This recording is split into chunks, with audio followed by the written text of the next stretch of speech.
Good evening, everybody. May I have a motion to reconvene into open session? Motion, Ms. Mamalito, seconded Mrs. Weiss. All in favor? 5-0. Please rise for the Pledge of Allegiance.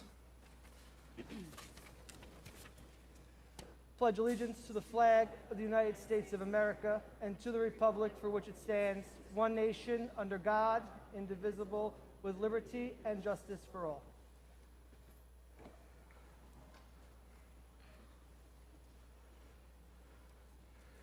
I have a motion to approve the minutes of the meeting of May 6, 2021. Motion, Mr. Mamalito, seconded Dr. Siddiqui. Questions or comments? Seeing none, all in favor? 5-0. I have a motion to approve the minutes of the May 18, 2021 meeting. Motion by Mrs. Weiss, seconded by Mrs. Mamalito. Questions or comments? Seeing none, all in favor? 5-0. Dr. Bossert, that brings us up to the accommodations portion of our agenda this evening. Thank you, Mr. Tomio. Welcome to everyone who's able to join us tonight, both in person and watching us virtually. Thank you, Ms. Clem, for your assistance. Tonight is one of the meetings that I think many of us look most forward to throughout the year. Myself, the Board of Education, take great pleasure in being able to recognize outstanding contributions and commitments to the Elwood School District and our community. And tonight, we have a number of individuals to recognize on the occasion of their impending retirement, on the occasion of 25 years of dedicated service to the district, and also reflective of the award of tenure. In addition to that, because we were unable to hold the annual SCOPE awards dinner this year due to COVID, we have tonight with us some recipients of the SCOPE Award. And those are individuals who have provided a tremendous amount of community service and service to the district, either for teaching, support, administrative service, or support staff service, or service from the community. So what we are hoping to do is, by building, call upon our administrative team to recognize each of those individuals. And it's so great to see so many of you here and to have family members here supporting you and helping us to celebrate you. I will preempt the board by sharing that it's the intention of the board, Mr. Tomio shared with me, to take a brief recess after our recognition so that we can have coffee and cake, which is just a wonderful thing to do at a board meeting. We don't get that every week. For those of you that don't typically come, that's an unusual. So what we drew straws earlier today, and what we decided to do was to begin our recognition with those representing Harley Avenue. Mrs. Milan sends her regrets. She's not able to be with us tonight, but I know Alyssa is watching from home. And to call upon our Harley honorees, I'm going to call upon our Executive Director of Special Education and Pupil Personnel Services, Mrs. Eileen Kelly-Gorman.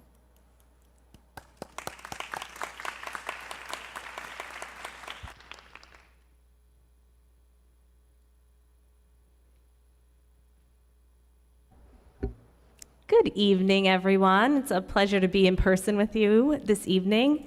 And we had the unique opportunity tonight where Mrs. Milan and I both get to share all of the wonderful individuals that we're celebrating. So it's my pleasure to be here to speak on behalf of her and I. Tonight, Harley will celebrate 3 teaching assistants who received their tenure this year. Jill Greenblatt, Gina Castelli, and Helena Weissman are 3 outstanding TAs who Mrs. Milan and I have had the pleasure of working with the past 4 years. Mrs. Castelli could not make it tonight, but Mrs. Greenblatt and Ms. Weissman, please come on up and join me.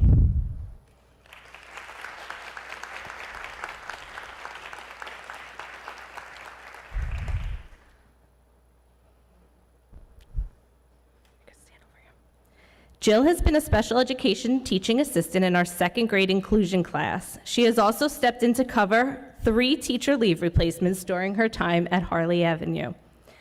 2 in 2nd grade and 1 in our self-contained special education classroom. Jill has a love for teaching and for her students. She enjoys learning and growing as an educator. She's a true team player and can be counted on in any position she's assigned at Harley Avenue. Helena is also a special education teaching assistant. She has worked in many different settings over the last few years, including our kindergarten inclusion class and our self-contained program. She's been helpful to the teachers she works with and is always willing to lend a helping hand to her colleagues. She is responsible and a wonderful collaborator. We are so proud of these amazing women for their hard work and dedication to all of our students, so please join me in congratulating them on their tenure.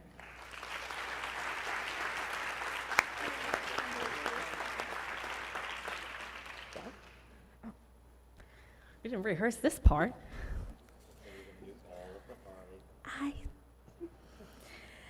Although they could not be here this evening, we wanted to quickly wish Debbie Carl, Lorraine DePietri, and Donna Fleming on congratulations on their 25 years of service to the Elwood School District and thank them for their dedication to our students for the past 25 years.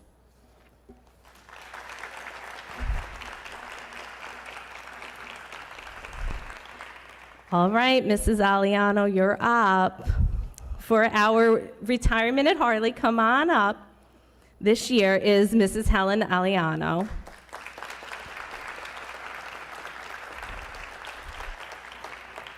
Helen has dedicated 40 years of service to the Elwood School District. It might be a record, Mrs. Agliano. She began her career in Elwood at John Glenn High School as a speech-language teacher. Shortly after, she spent some time traveling between our different buildings in the district until approximately 30 years ago, where she found her home at Harley Avenue Primary School. Helen loves working with our youngest population and is caring, compassionate, and kind. She has dedicated many summers before and after school hours to helping the students of Elwood maintain and further develop their speech and language skills. Helen, while originally from Massapequa, settled in Cold Spring Harbor with her husband, Robert, where they raised their 3 beautiful, successful daughters and still presently reside today. Helen's oldest daughter is a plastic surgeon in Texas. Her middle daughter is vice president for Ogilvy in San Diego. And her youngest daughter recently moved from Australia to New Orleans to complete her residency. Helen loves to travel and plans to visit her girls now that she will have some free time. Mrs. Milan, myself, and the entire Elwood community can't thank you enough for your dedication and service to our district. We wish you many years of fun, health, and happiness in your retirement. Congratulations.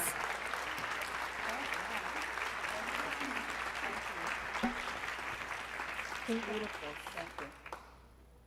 Mr. O'Brien is here tonight from Syntax. We can publish some photos. So, Sean, you'll let us know how you want photos and things of that nature. You let us know what looks best. Let's go up on the stage, folks.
In ascending order, to discuss our next group of honorees, I'd like to call upon our Boyd Intermediate Principal, Dr. Denise Toscano.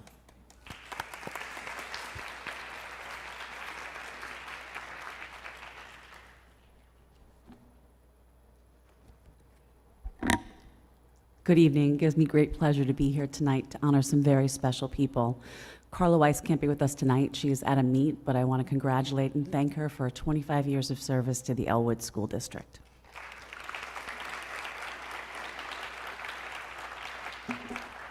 The Scope Award is given each year to a very special person in all different attributes of our school system. For the Scope Award for Teacher and Educator, I'd like to call up Mrs. Friend.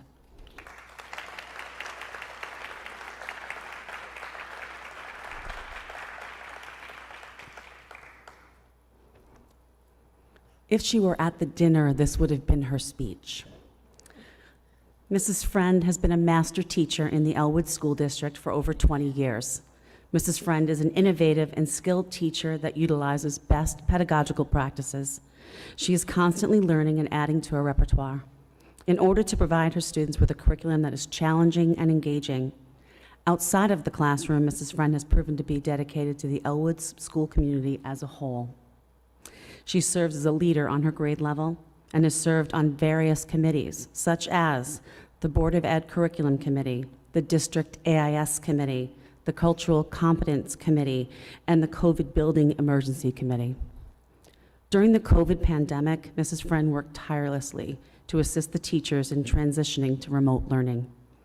In addition to these leadership roles, Ms. Friend serves as the Vice President of the Elwood Teachers Association, where she has worked collaboratively with the administration to ensure that Elwood teachers and the administrators have a positive relationship that focuses on what is best for children. The Elwood School District is fortunate to honor a person of her caliber in our school community.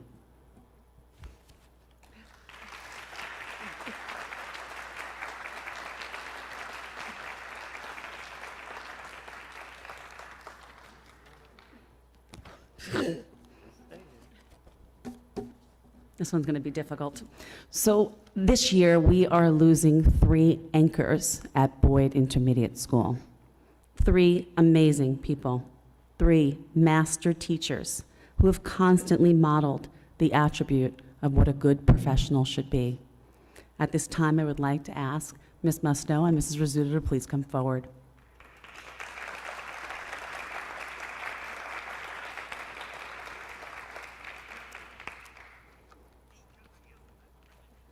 I'm going to go in alphabetical order to be fair. Lisa Friend has worked for over 20 years in both Harley and Boyd.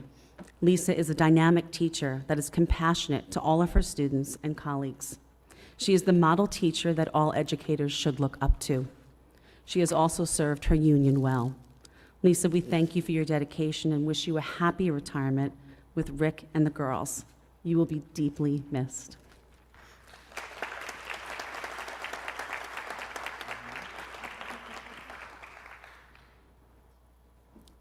Jackie Musto has worked at James H. Boyd her entire career.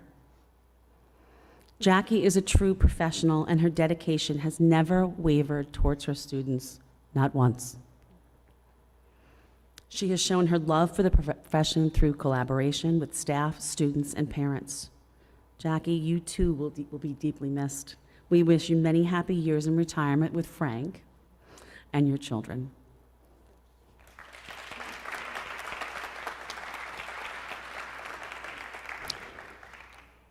Shari Rizzuto has worked at both Harley and Boyd and throughout her career. Shari is a master teacher and a leader. She is a jack of all trades.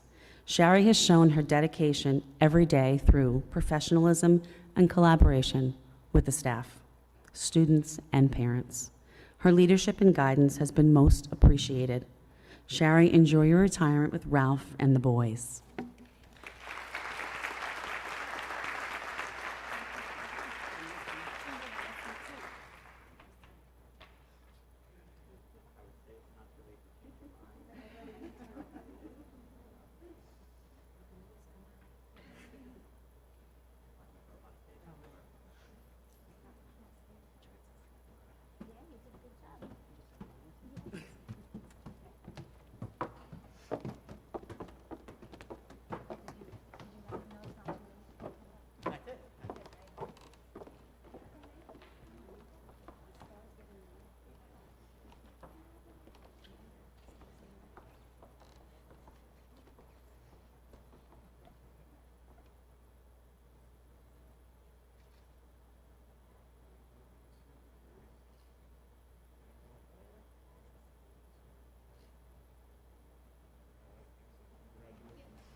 At this time, I'd like to call upon our Elwood Middle School principal, Dr. Christina Moran.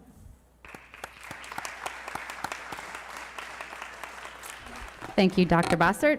Good evening, everyone. I feel so privileged to be able to speak to you tonight about a very special art teacher at Elwood Middle School. So I'm going to ask Mrs. Eleanor Grady to come join me.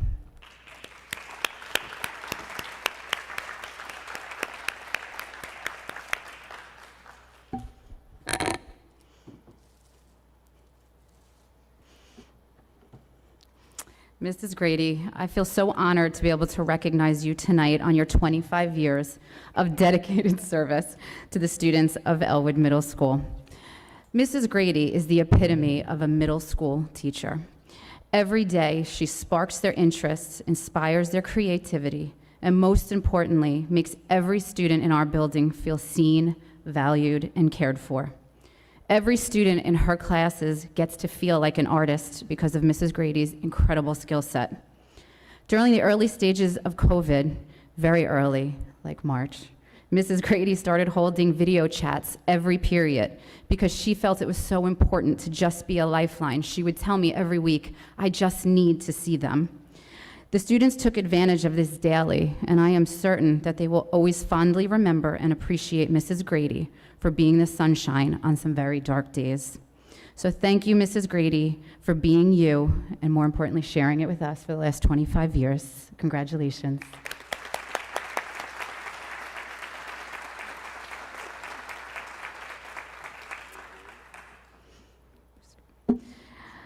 This is a bittersweet one for everyone here at Elwood Middle School as we look to celebrate the retirement of our Guidance Suite Secretary, Kathy Dubois. So if I can ask you to come join me up at the podium.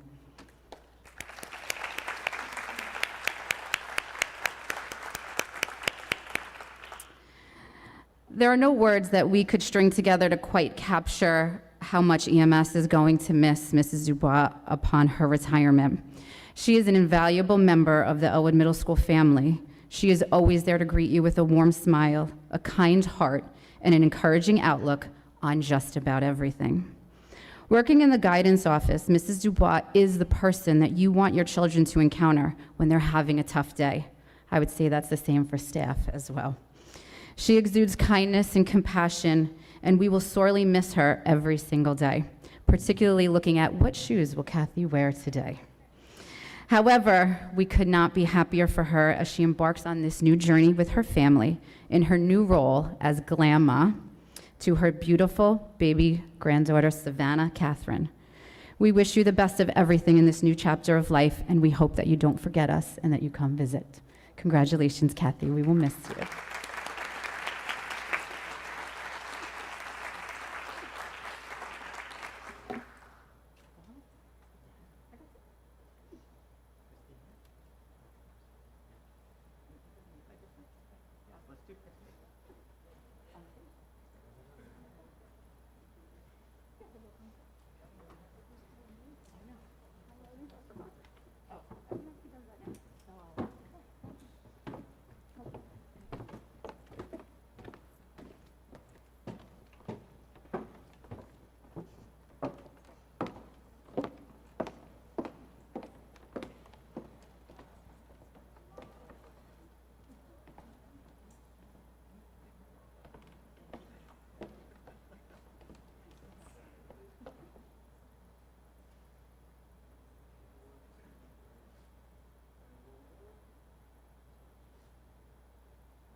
To recognize our next group of honorees, I'd like to call upon our high school principal, Ms. Krista Brzezinski.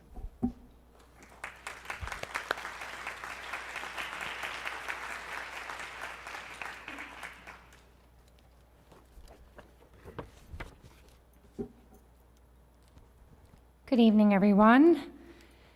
It is my distinct pleasure to speak on behalf of some of the amazing individuals who are here tonight who play an integral role at John Glenn High School. As I call your name, please join me at the podium. Charlie Rogener. Charlie is also shared at EMS as well. So.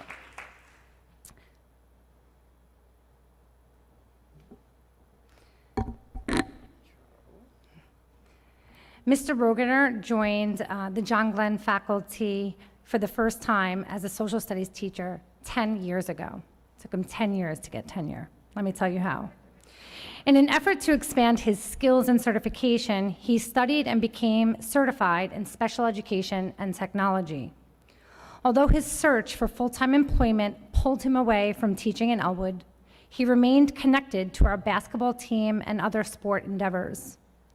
Despite his brief time working for another district, his devotion and connection to Elwood was always apparent. This was most evident by his decision to forego a tenured position elsewhere to return to Elwood. Since then, Mr. Rogener has demonstrated a continued commitment to the Elwood School District, both at EMS and JGHS, and has expressed that he is thrilled to have finally secured a position that will enable him to establish roots. His efforts have helped to propel the technology program at both the middle and high school. He has developed positive relationships with students in the classroom and on the field, and it is no wonder he was recently honored as our John Glenn High School Noble Knight. We are thrilled that he is finally a permanent member of our team. It is my pleasure to congratulate Mr. Charlie Rogener on being awarded tenure.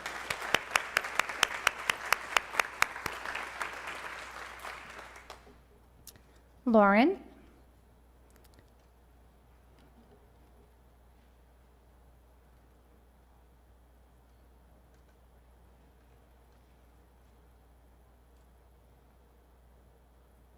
Miss Lauren Braun, everyone.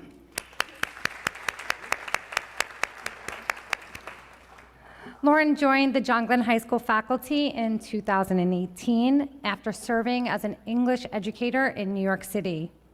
In her time at John Glenn High School, she has demonstrated a commitment to enhancing her professional practice to provide quality instruction to our students. Additionally, she can often be found cheering on our students from the sidelines of a sporting event or from the audience of a concert or play. She has participated in the Unity with Diversity Club events, showed her skills on the dance floor with Dancing with the Teachers pre-COVID, and served as a chaperone during the Natural Helper Weekend. This year, she also serves as a teacher representative on our shared decision-making team and served as the co-advisor for the class of 2021. Her efforts have undoubtedly helped to make the senior experience a positive one despite the challenges of the pandemic. Lauren is kind, she's caring, she is dedicated. There is no question that she cares deeply for the students and the Elwood community, so much so that she has moved right next door. It is my pleasure to congratulate Ms. Lauren Braun on being awarded tenure.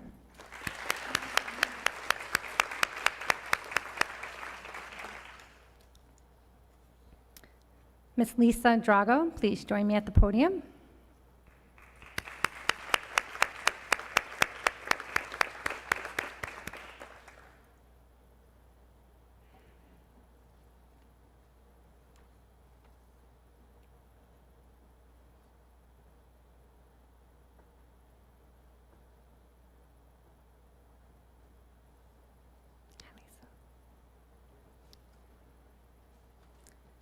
Ms. Drago is a dedicated teacher assistant who has been called upon to assist our students and teachers in a variety of ways at John Glenn High School.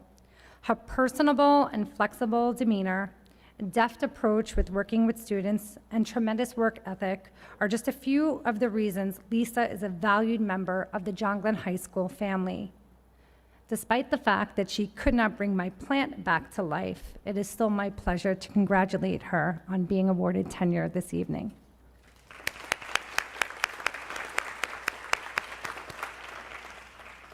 She did buy me a new one, and she didn't kill it, I did. But Miss Lisa Grammatico, please join me.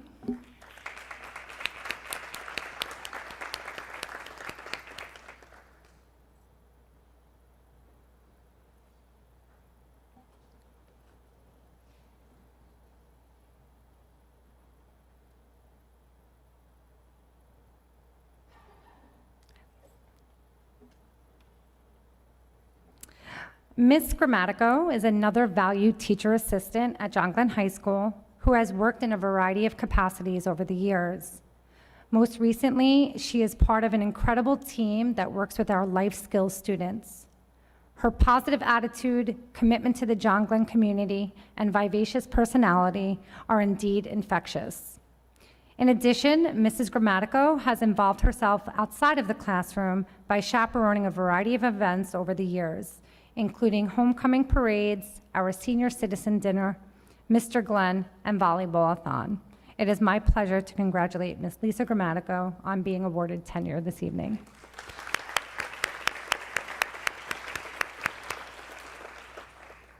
And last but not least, Ms. Marisa Sheehan.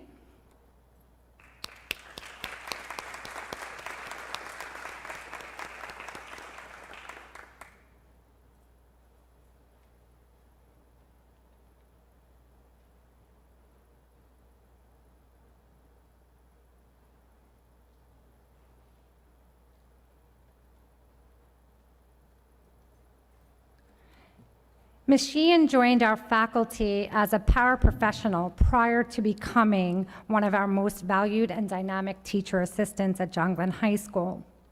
Over the years, she has worked with students in the Life Skills Program, Transition Support, and Family and Consumer Science Program. In each of the varied roles, her motherly approach proves to serve our students well. In addition, Mrs. Sheehan has also involved herself, much like her colleague, with outside events. She has participated in our Friendship Club. She has chaperoned a variety of events, including the Homecoming Parade, our Senior Citizen Dinner, Mr. Glenn, and the Volleyball-a-thon. It is my pleasure to congratulate Marisa on being awarded tenure this evening. Each of the individuals here truly fill a critical role at John Glenn High School. It has been a pleasure to hire and now to congratulate all of them on tenure this evening. I look forward to working with all of you for years to come.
There is one more honoree representing John Glenn High School that I'm going to ask Ms. Brzezinski to speak about. But I did want to add some commentary that with the Scope Award, when we identify, those staff members and those community helpers that we're seeking to honor each year, the Board of Education has really allowed the administration to help make these recommendations and decisions, and rarely do they weigh in. But this year, they made it clear that there was a member of our organization they were hoping we would have the opportunity to recognize. There are very few people in American society that just go by the one name. When we think of Madonna, we think of Cher, we think of A-Rod, and in the context of the Elwood school community, we think of Slade. And it gives us such great pleasure, and we're sorry that we didn't get to have the rubber chicken that usually is associated with the Scope Award.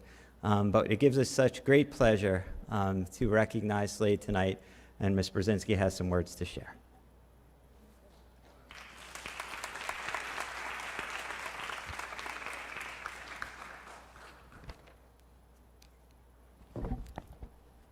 It was my pleasure to nominate Mr. Slade Lumbert for the Support Staff Scope Award. Thank you. And this nomination was shared by the Elwood administrative team. Dedicated, caring, professional, and positive are words commonly associated with Mr. Lumbert Slade, AKA Slade. They're within known as Slade, right? Slade began his career as a security staff member at John Glenn High School in 2015 after serving as a correction officer at Rikers Island for 28 years. Slade is one of the first people who students, families, and staff members see as they enter John Glenn High School. He is there to greet our students as they arrive at school each morning, rain or shine. He welcomes every person into the building with his infectious smile, positivity, and offers blessings for a great day. Slade is a gentle giant who treats everyone he encounters with dignity and respect. He has an uncanny ability to build relationships with students, staff, and community members. His proactive approach helps to maintain a safe environment for our students and staff. He is a true role model and integral member of the John Glenn High School staff. Despite the fact that he could not get our seniors to dance the way they did in the olden days, we still love him. Slade is known and respected by all. We are blessed to have him as part of our John Glenn High School team and family. On behalf of all who know and love him, it is my pleasure to present our Scope Award recipient, Slade.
What Ms.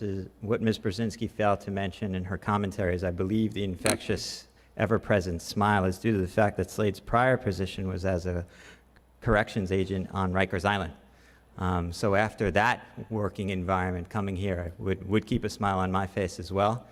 And Slade, I would be remiss if I did not say, enjoy the balance of your day, sir.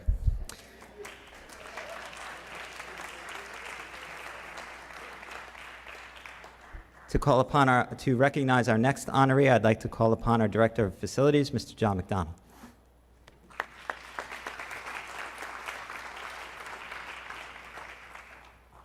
Thank you. Good evening. This evening, I would like to thank the Board of Education and District Administration for the opportunity to publicly acknowledge the upcoming retirement of one of our custodial workers, Tom LaPerry. Tom, would you come up here?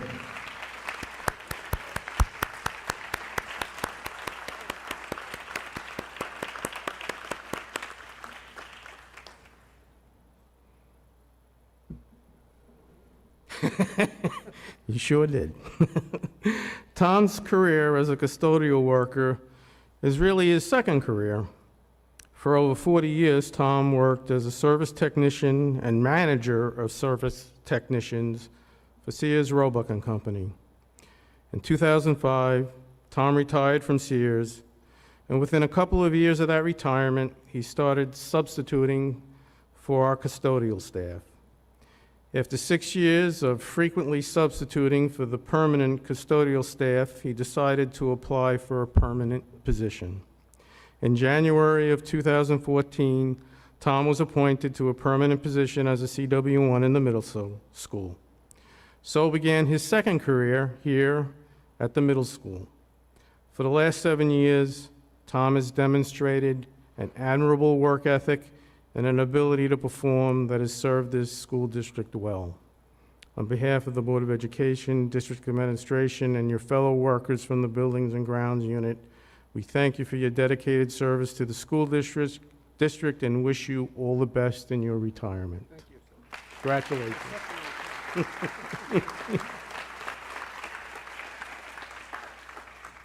take a photo. Yeah, let's do that.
It's my pleasure to introduce our next group of honorees. Once again, SCOPE, Suffolk County Organization for the Promotion of Education. I'm proud to be a member of the Board of Directors of SCOPE. SCOPE is a nonprofit agency that does many services to help support school districts across Long Island. 124 school districts participate in SCOPE. We are one of them. We take advantage of a number of their services. And each year they give us the opportunity to recognize outstanding members of our school community and our larger community. This year it is my pleasure to introduce the SCOPE Award winner for service to our community, Dr. Scott Gross.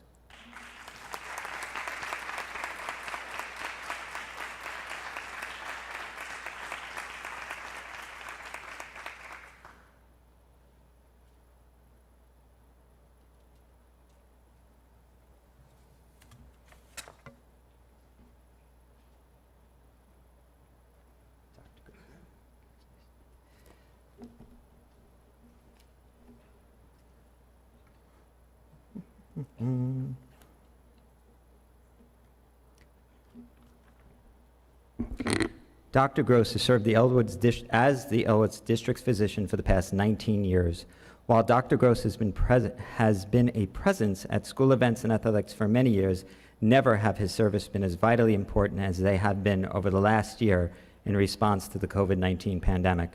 In addition, Dr. Gross has served as an active member of the district's reopening committee and a trusted medical advisor to the board, administration, school nurses, and our community.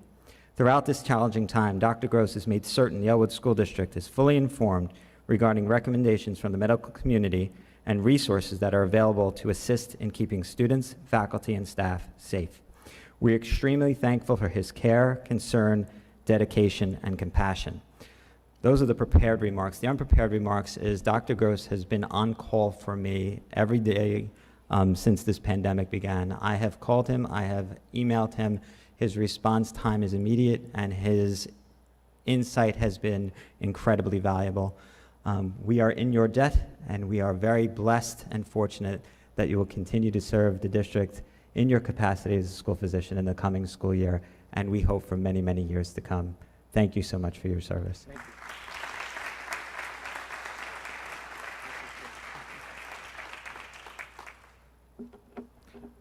Sean, why don't we take a picture?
We do have additional copies of the program that is distributed the night of the Scope Awards.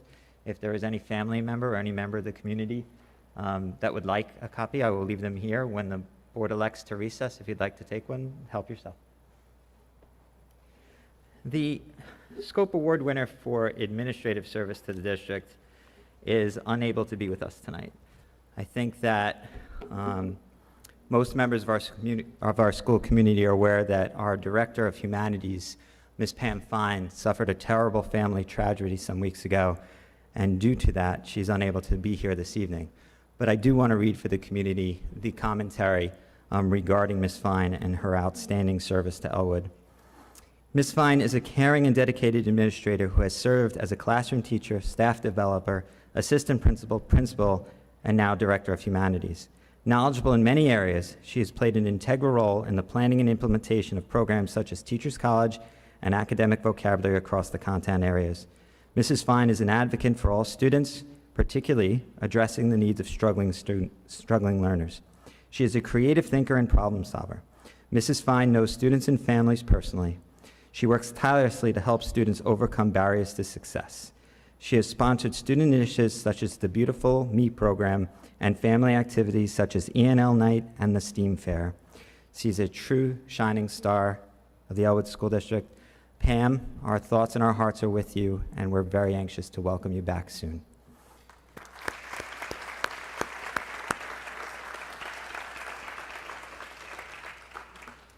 I kept such careful track of everyone else, and I misplaced mine. Oh, here they are.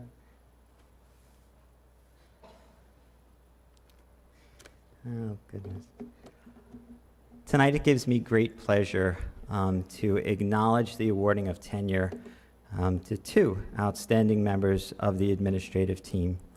The first of which I'd like to call upon to stand beside me, our middle school principal, Dr. Christina Moran.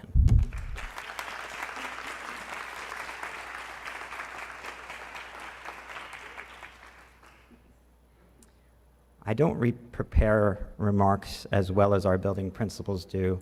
I kind of just go off the cuff. And Christina, Ms. Brzezinski alluded to it in her remarks regarding her tenure candidates. I can't tell you, and perhaps you've experienced as an administrator, what pleasure and how rewarding it is to both hire someone and then tenure them. When you hire someone, particularly in a position that will be as influential as yours, you have extremely high expectations and high hopes for how they will perform in that position. And Christina, I will tell you candidly, you have met and exceeded all of them.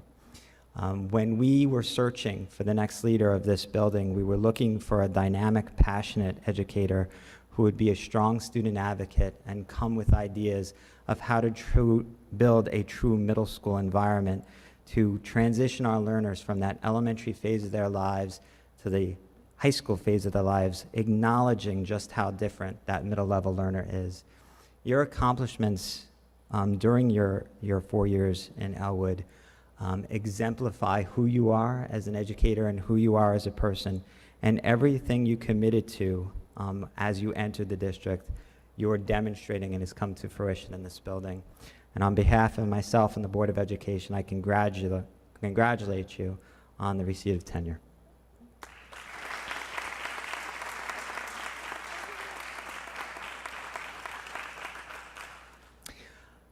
This one is a bit out of sequence. However, the Board of Education has authorized me to say that it is anticipated that later in tonight's consent agenda, the board will support the tenure recommendation of our Assistant Superintendent of Business, Ms. Lorraine Dunkel.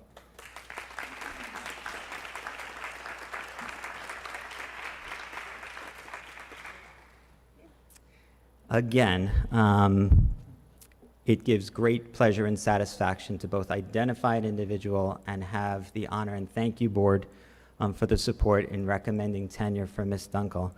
The position of school business official is not one that attracts a number of dynamic candidates. When Mrs. Carrie Laughlin announced that she was leaving Elwood to take a position closer to home, to say that I had a bit of a flutter would be an understatement. There are positions every position in the district is important, There are some that are simply essential to making certain that our school district is governed in the capacity that it needs to be responsible to our students, our staff, and our taxpayers. It is essential that as a board and as an administration, we can rely upon the business office to have all of our finances in order, to have long-term goals for the district, and to be an excellent steward of taxpayer dollars. So as we were searching for the next business official and interviewing candidate after candidate after candidate, and not finding the person that we found that we would hope would be a best fit, we were so relieved and overjoyed when Ms. Dunkel elected to return to Elwood, a district that previously employed her as treasurer. And Lorraine, during your time here, you have been a wonderful partner, a wonderful advocate, and just a wonderful steward of everything that happens under your direction. Lorraine has the benefit of having served in each of the desks that she now supervises. Lorraine is a wonderful story of a person who worked her way up the ladder to the top rung for her profession. And everyone that works beside her and with her recognizes her skill set, her knowledge base, her level-headed thinking, and her support for what is right for students. It is wonderful to have a business official who understands the needs of what takes place in the classroom and makes certain that all of our teachers and students have the resources they need to be successful. Lorraine, pending board approval in just a few minutes, congratulations on your tenure, effective July 1.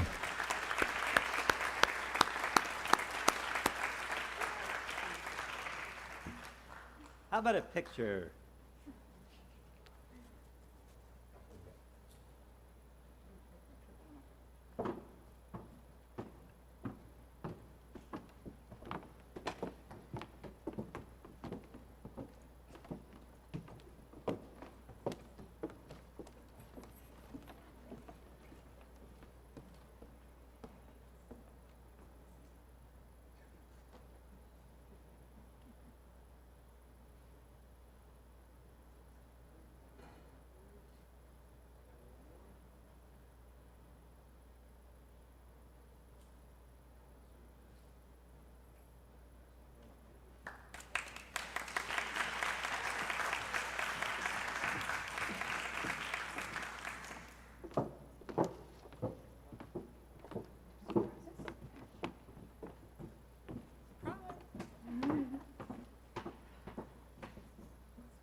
Yep.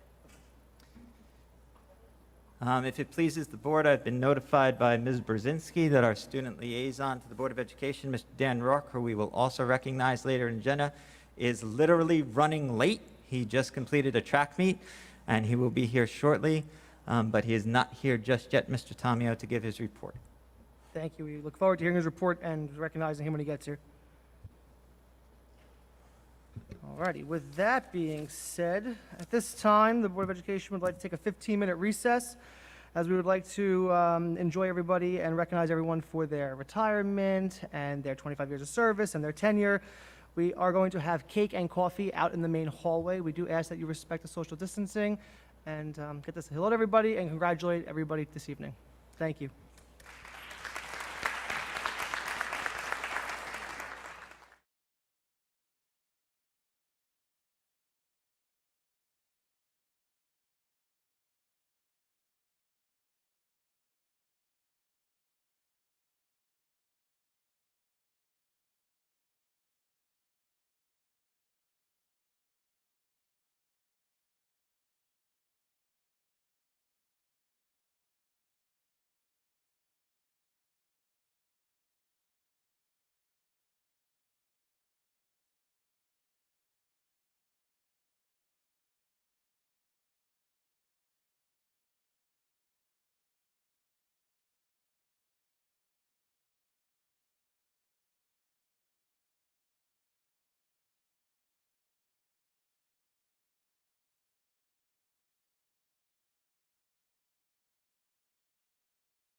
Everybody, if we can make our way back to our seat, we're going to get on with the meeting again.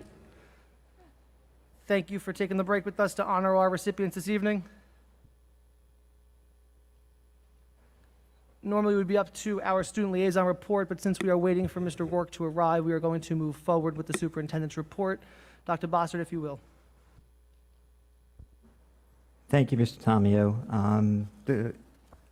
The sum total of my report tonight is to begin a conversation with the Board of Education and the community regarding an advocacy letter that the board and I have been working to draft throughout the week. Board members, I believe you have a hard copy of the letter in front of you.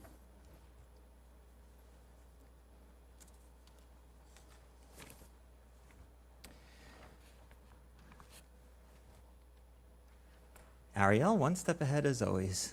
Ms. Clem is displaying the draft of the letter on the big screen for the community to see. I do not feel the need to read aloud to you, but as Ms. Clem scrolls through, the purpose of putting it on the agenda tonight is to reach board consensus on the content of the letter, and if the board is in agreement on the letter following the discussion and review of the contents within, I would ask the board members to not leave the auditorium tonight without signing an original copy of the letter so that our district clerk, Mrs. Marks, can place it in the mail tomorrow to the individuals named within the address, the Honorable Andrew M. Cuomo, Dr. Howard Zucker, and Mr. Dan Fuller, the Deputy Secretary of Education.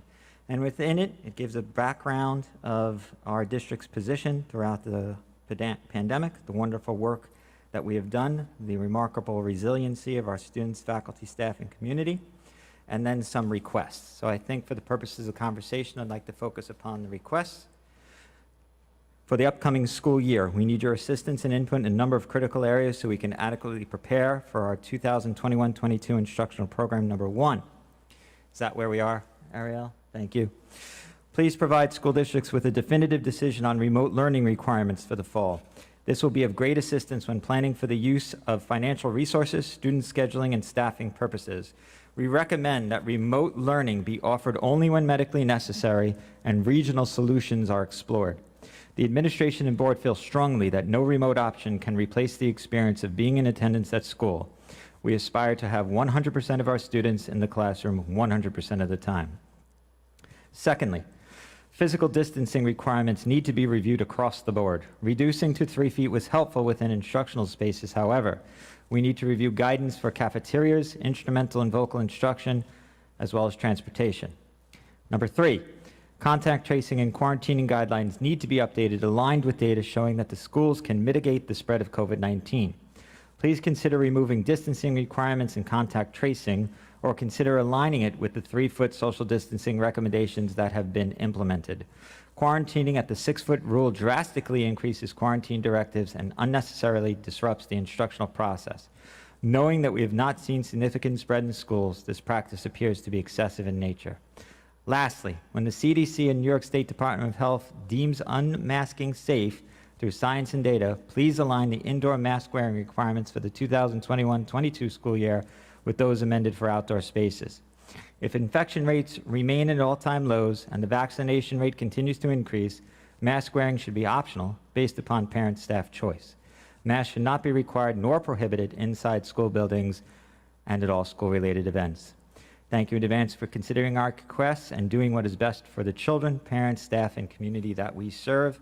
And it is the hope that at the conclusion of this meeting, each member of the Board of Education feels comfortable joining my signature on this document to be sent to those mentioned earlier.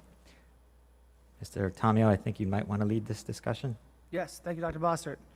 So, Board of Education members, you have been in receipt of this proposed advocacy efforts. I'd like to take this opportunity to discuss this publicly with ourselves. Does anybody have any commentary, questions, concerns, or anything they'd like added, amended, or changed at this time? Do you want me to go? Just to explain to the community, just to explain to the community, this draft was created a number of days ago and has been circulating through the board, and each of the board members have had the opportunity to give input, feedback, and have made substantive changes to the original draft. Thank you, Dr. Bossert. Mrs. Scrolla? Nothing to say? Okay, Ms. Weiss? Um, Sorry, Dr. Barser, this is, okay. So I think one of the things that is not addressed, and I had, when it circulated amongst us before, I had said was about, we're having all these events and we're restricted with, the people that we can, the capacity that we can have. So I think as we're going forward and we are seeing on the outside, a lot of events are now going back to 100% capacity. I think that's something that should be included in there so that we can resume back to normal. I know we have something about reducing the distancing, but I really think we need some advocate and get more guidance on, having more full capacity at our events. As for instance, the 8th grade moving up ceremony is still divided into 2 classes, into 2 sections. There's other things that we're doing that we are restricting 2 parents per, person to come. So that, I would like to see that put in there. Okay. So just for clarity, Mrs. Marks, our district clerk, is busily taking notes about board member commentary, just so I'm clear.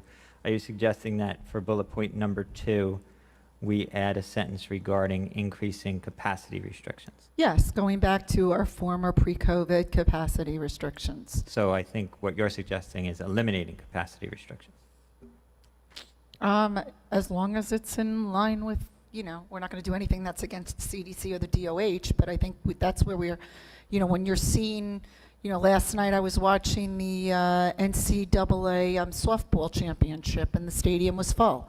And the other night, the Islanders was full. And so, we're starting to see the world around us going to full capacity. And I think that with respect to what the laws are, we need to go back to that. And that should be part of our advocacy. So if I may suggest that we indicate a review of capacity restrictions, because when we have these conversations with these officials, what's always pointed out about those large venues is that to be present, you have to be fully vaccinated or test negative for COVID-19. Okay, but is that not part of our graduation restrictions for high school graduation? It is not, Okay. because we have limited our capacity to 500. We are not required to show proof of vaccination or negative testing.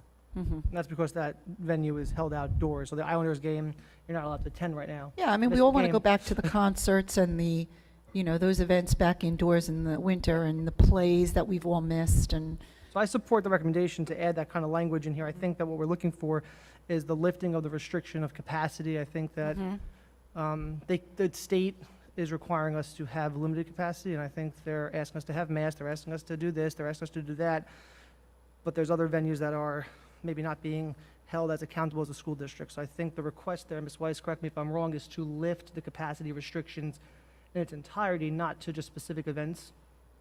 Because you're saying Yes. 8th grade dance, yeah, you want if you want to include blanketed that under that there part is, 2, okay. Mhm. we're advocating for, we're going Yeah. to I just advocate noticed that for. was one aspect of it that was missing in this document. So Okay, that's, so in 2, Ms. Marks, we're going to look to advocate for lifting the capacity restrictions for events within our school district.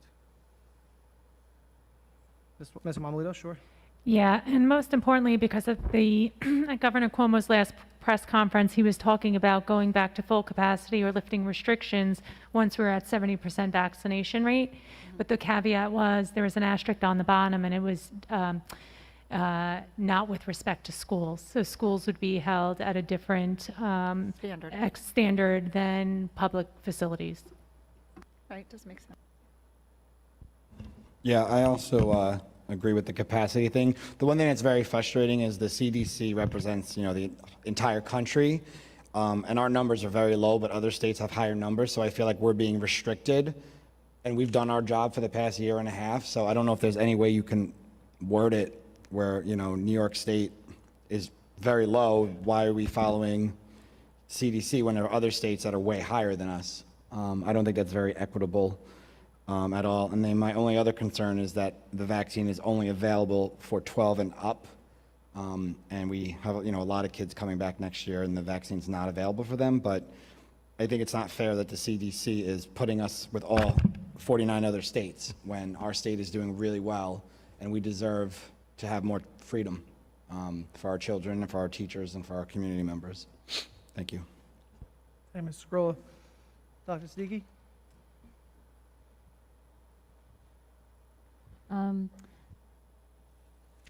I actually do agree with most of the stipulations on here. I do think that we need to return to almost normal in September.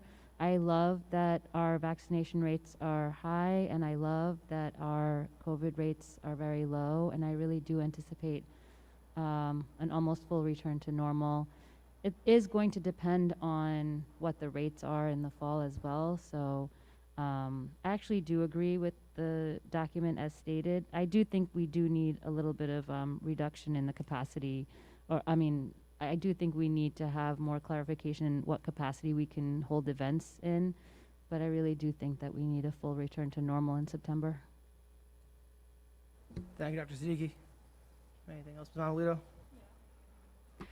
The only thing I keep going back and forth with is whether, I believe that Suffolk County should be included on this, because unless any of these guidelines are enforced by executive order, the local health department ultimately has the last say as to how restrictive we can be.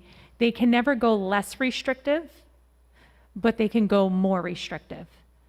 So if New York State, CDC, and the Department of Education is included in this, say that, X has to happen, Suffolk County can say X plus 1 has to happen, and that's just the way it goes. They have the ultimate say.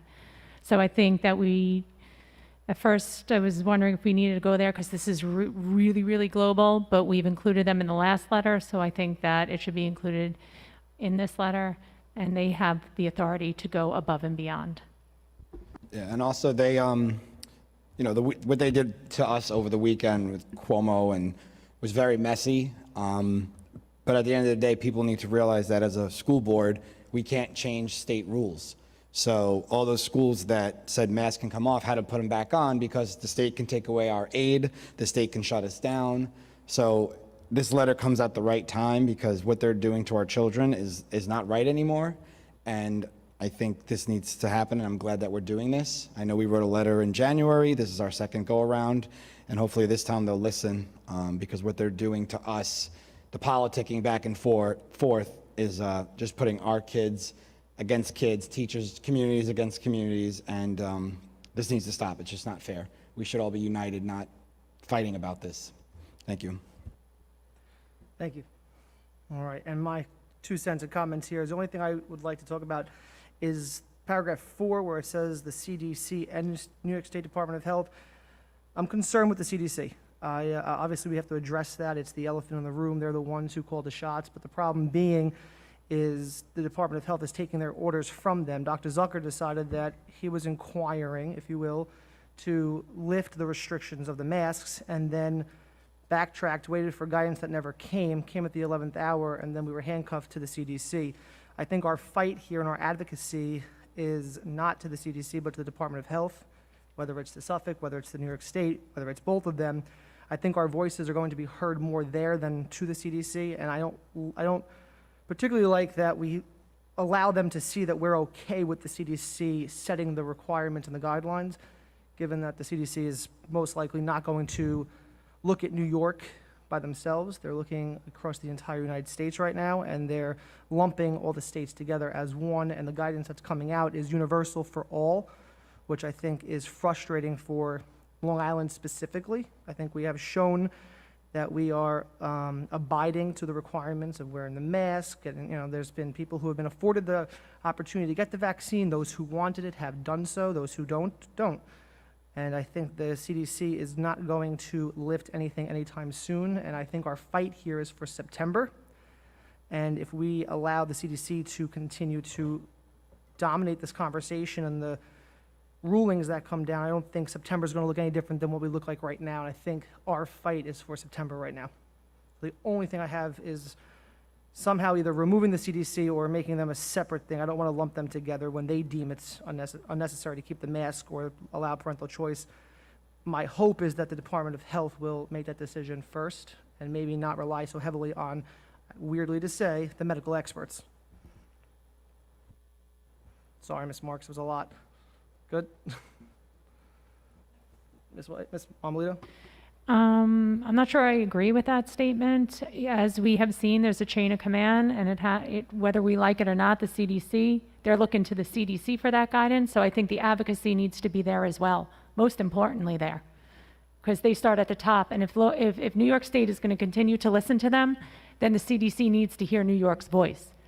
So, they're not listed I'm not on saying this not as an to address. list them. I'm saying to move them away from when they deem necessary, because I think the New York State Department of Health needs to stand on their own 2 feet right now and make a decision on what's best for our state and not allow the CDC to run all But of they us. will, regardless of whether we think they should or shouldn't. That's where the recommendations come from. So most importantly, we need to be advocating to the top so they can stop handcuffing us locally.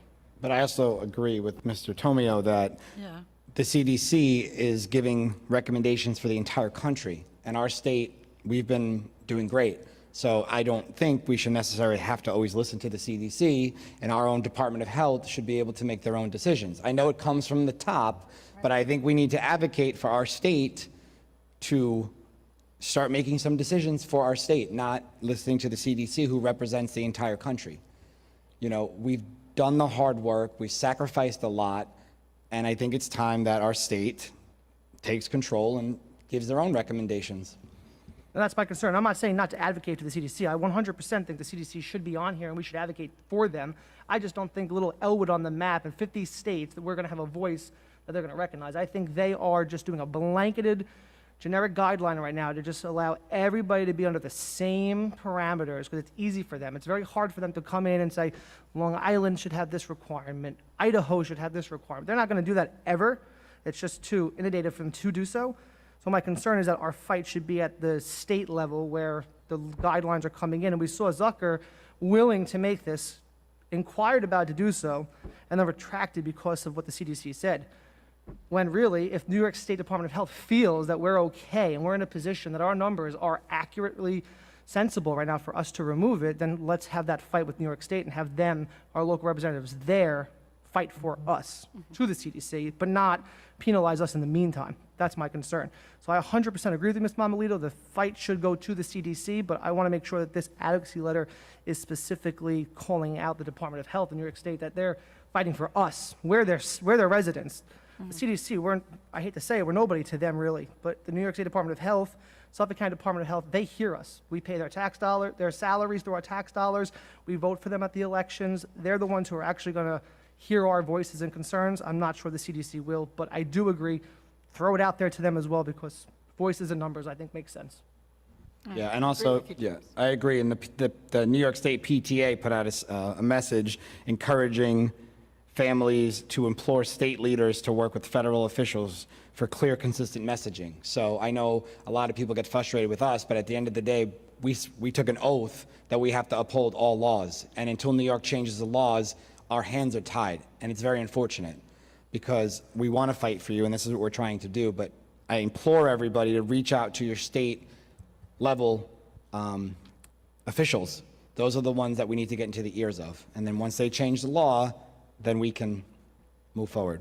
I think it's also important that we're not fighting for the removal of masks only. We're fighting for parental choice. Right. So Zucker was for that. He was for it for the camps. He was inquiring because he, at some point, found it to be sensible. He retracted because they balked to the CDC. So my concern is that we continue to put the pressure on the New York State Department of Health, because that's who can actually put something forth that's specific to Long Island, to New York, to us, the voters of this state. Not that I don't care what's going on in California, it's just not the same apples to apples comparison as what we're witnessing. Upstate New York is not the same as what's going on downstate New York or in Long Island. I think they need to do their jobs, look specifically at the regions and the geographical areas to make sure that the implementation, the requirements, the laws, the guidelines, whatever word they're using on whatever Friday they throw this information out is more specific to us, to Long Island, to even Suffolk County. The Suffolk County Department of Health should be fighting to New York State Department of Health saying, Suffolk's numbers are good. Don't you hear us? This is where we should be removing the mask. We're giving parental choice. Nassau's got high numbers. Keep it there. They're not doing that. They're just allowing this blanketed approach to take place, and I think that's the frustration that's going on through our community. and throughout other communities, as we've seen.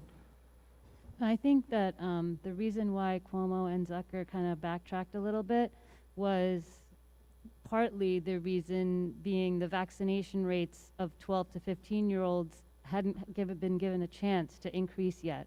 So the letter that Dr. Zucker wrote was only 2 to 3 weeks after 12 to 15-year-olds had been approved.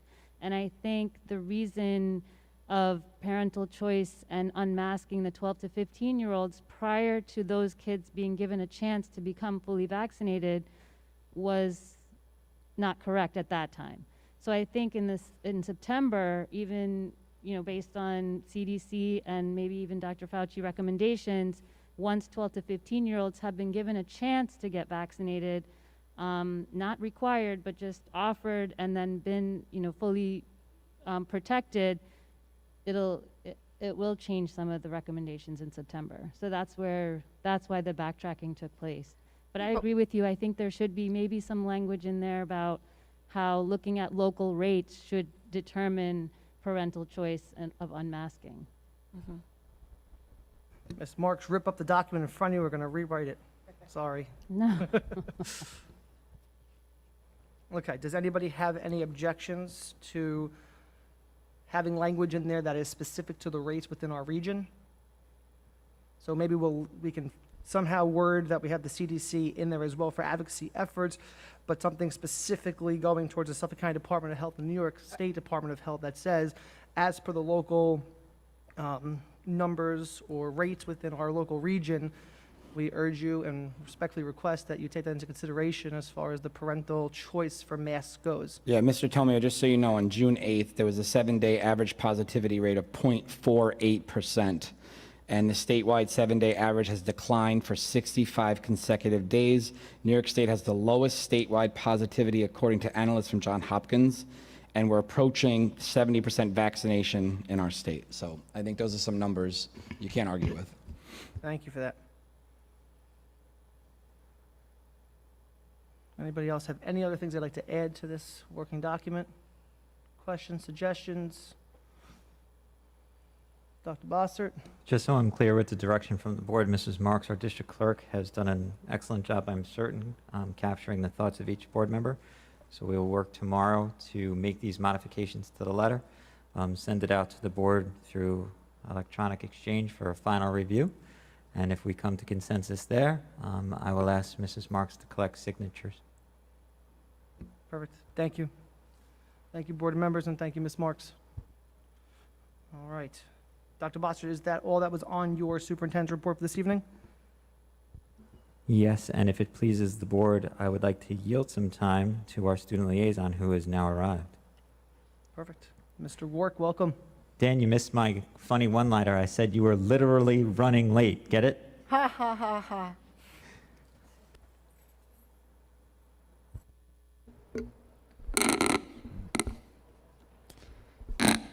I appreciate that joke, and I thank you for everyone's patience. So good evening to the members of the Board of Education, Dr. Bossert, and the community. Tonight will be my final report on the happenings in the Elwood School District.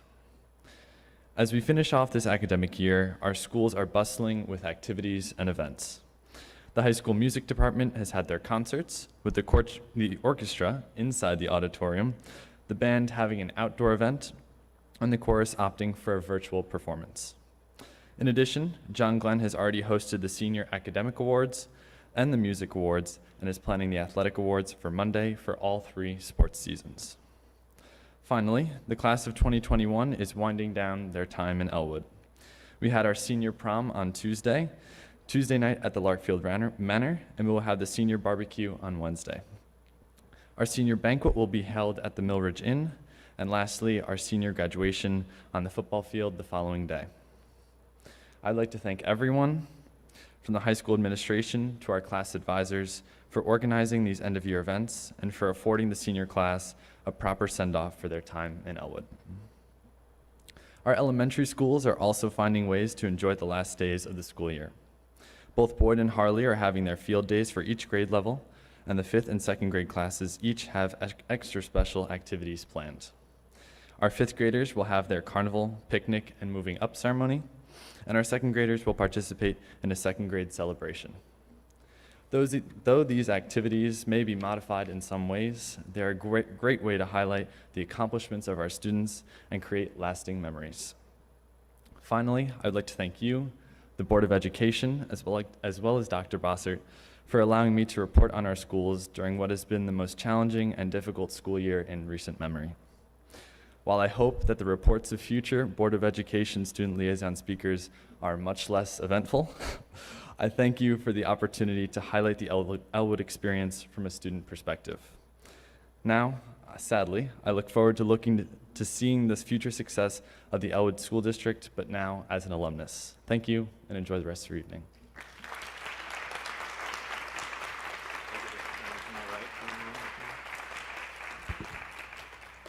Dan, we had no problem waiting for you because we always consider your reports one of the highlights of each Board of Education meeting. How did the meet go?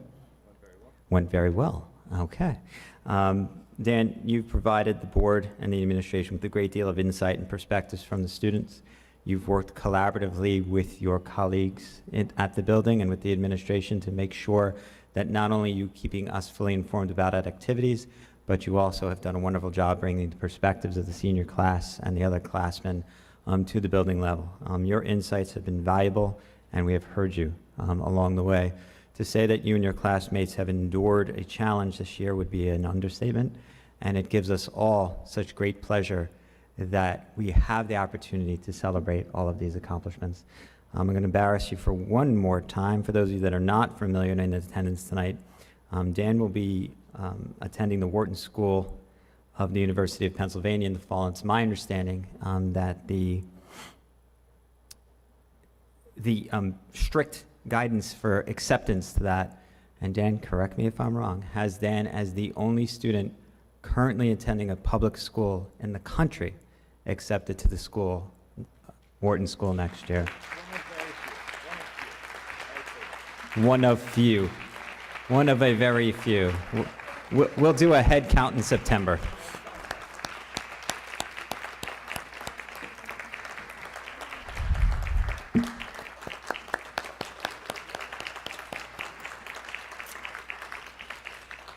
And I also saw Dan dancing on Tuesday, so at least we know there's some things that he can improve upon.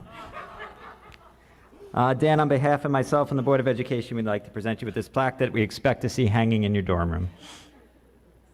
Dan, on behalf of the Board of Education, also, we want to thank you for your time and your service, and we thank your fellow student body for electing you to serve in this role. You have done so in a fashion that we have seen before, but love to continue to see. The voice of the students and your perspective is very much needed, and we love having you here. And the only thing you have to improve on is helping Dr. Bossert with his joke. I'm sure your dancing is just fine.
We will have the opportunity to hear from Mr. Rourke one more time as he gives the salutatorian address at the graduation ceremony, so we will look forward to that as well, Dan.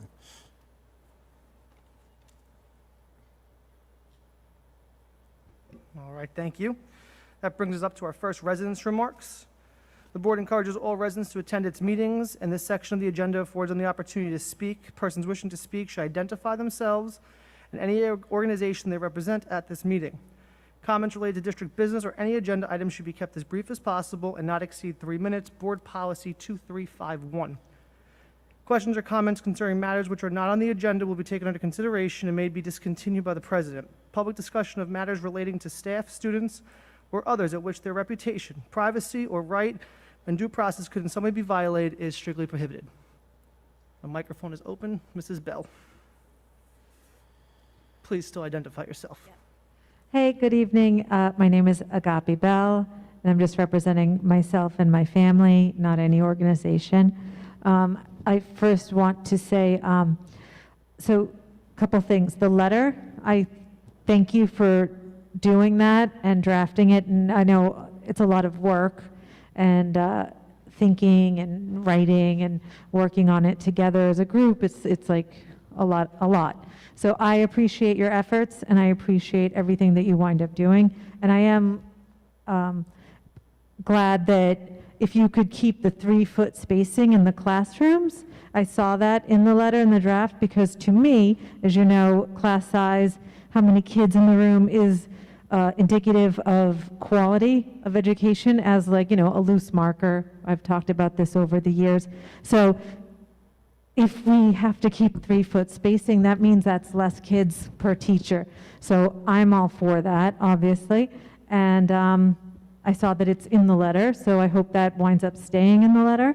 And I thank you for all the other work that you've done on that. What else I wanted to say tonight? Oh, did Dr. Moran leave? Okay. So I also want to say, I wanted to speak as a parent and as a parent leader who has worked with Dr. Moran. I think she's amazing, and what she has done to the middle school is like a cultural change, and I thank you for hiring her, Dr. Bossert. I thank the board for giving her tenure. What she has done for the children of the middle school is remarkable. I've felt it, I've seen it in my children and their friends. She's made this a wonderful place to transition for that awkward age. And I do see the cultural shift amongst the staff here and her team approach to the whole child education. I know some people looked skeptically on her teaming system, but it works in my opinion, and I'm really glad that you've let her do what she can do. So I just wanted to thank you for giving her tenure and keeping an amazing leader here for our children. And I think that's it. Thanks. Thank you, Ms. Bell. With 50 seconds to spare. Okay, next resident.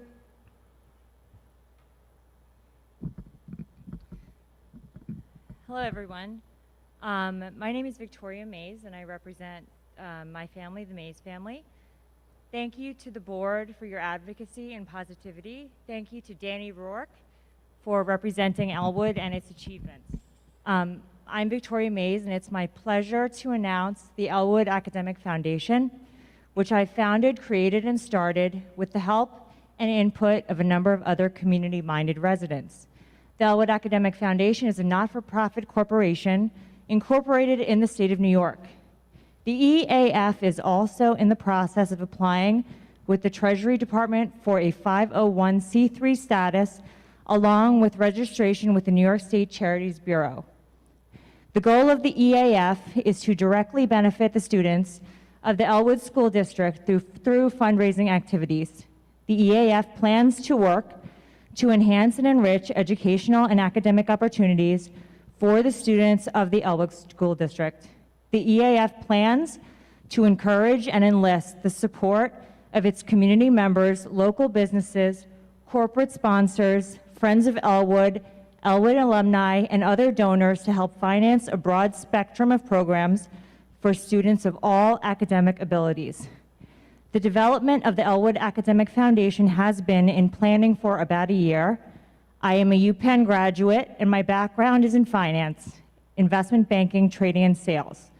So I offer my skills and abilities to the community in order to help raise money for our school. I am grateful to have had an excellent experience at Elwood. My children have had wonderful experiences with teachers and school principals. My goal is to be able to give back to our children, our school, and to our community through fundraising activities of the EAF. The Elwood Academic Foundation plans to continue the 5K fundraiser and create a Night for Academics fundraiser amongst other fundraisers. Although the EAF Foundation is its own separate not-for-profit entity, we look forward to collaborating with other existing school fundraising entities and work together for the common goal of helping the students of the Elwood School District. My hope is that you can join us in a way that will directly help all of our children. Thank you so much, and I look forward to your support for the Elwood Academic Foundation. Please do not hesitate to reach out to me with any questions. Thank you very much to Dr. Bossert and to the rest of the board for all of your support, and to all of our community members who are watching.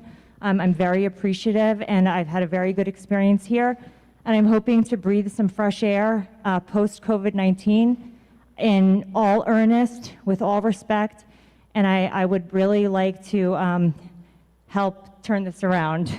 Thank you so much.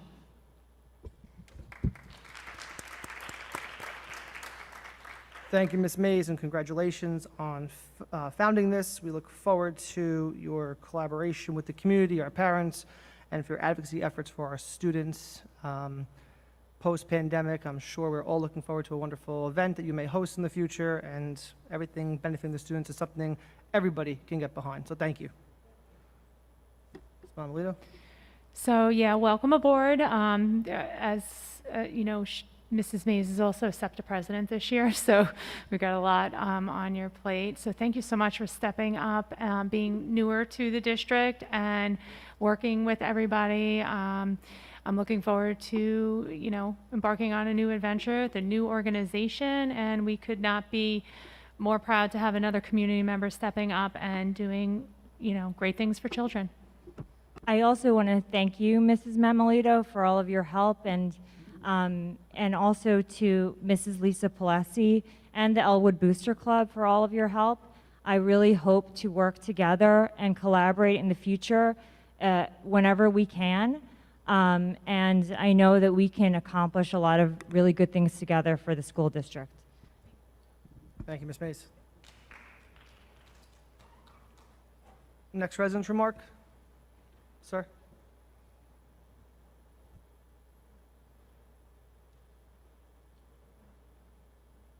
Thank you. My name is Alex Schifrin. I have a daughter. I'm just representing myself. I have a kindergartner at Harley. I'm specifically here to express my concern about the oversight and influence that the Anti-Defamation League may have on our school district now that we have been designated no place for hate schools across all schools. Specifically, for instance, on page 11 of their information guide that they post online, it says that schools are expected to notify the ADL when any incident of bias, bullying, discrimination, or harassment occurs, so that together we can promptly address these cases. The ADL reserves the right to revoke the no place for hate status of any school that fails to adequately address incidents of bias and bullying that may arise. And my concern is that now that we've been granted this status, what principal, what administrator, what member of the board is going to be the one who wants to preside over the revocation of a no place for hate status? And who's to say that the goalposts that are set forth by the ADL don't move? And my concern is that I just don't understand why we have to bring in an outside organization to grant us this status. Everyone on the board has stated that we were already doing this work, right? This was a priority for how long? For that we've been doing this work, and now I feel like we've let a camel's nose under the tent. That now someone's granted us this status, an outside organization, when really, no one needed to grant us anything. We're our own organization. We're our own community. So I'm concerned with the leverage that the ADL or any other outside organization may have over the decision-making that goes on within the schoolroom. As to say, if there's a disciplinary matter that needs to be addressed, bullying, some sort of alleged bias, we have to call the ADL and ask them what we should do.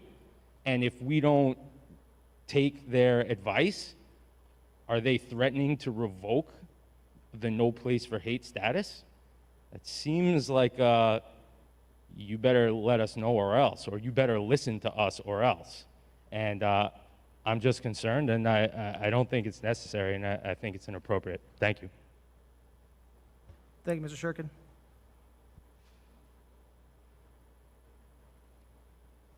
Dr. Bossert? Yeah, I'd just like to give you some assurances, sir, that the aspects of the No Place for Hate program that we're interested in are some of the curriculum resources and lesson plannings that they've provided to us, which we very carefully vet before we implement with our students. I have no desire, nor does any member of the Board of the Administration, looking for oversight from an outside organization regarding governance for discipline, consequences, and things that we do and do not report to law enforcement. So I can assure you that will not be taking place. And if that results in the revocation of our designation, so be it.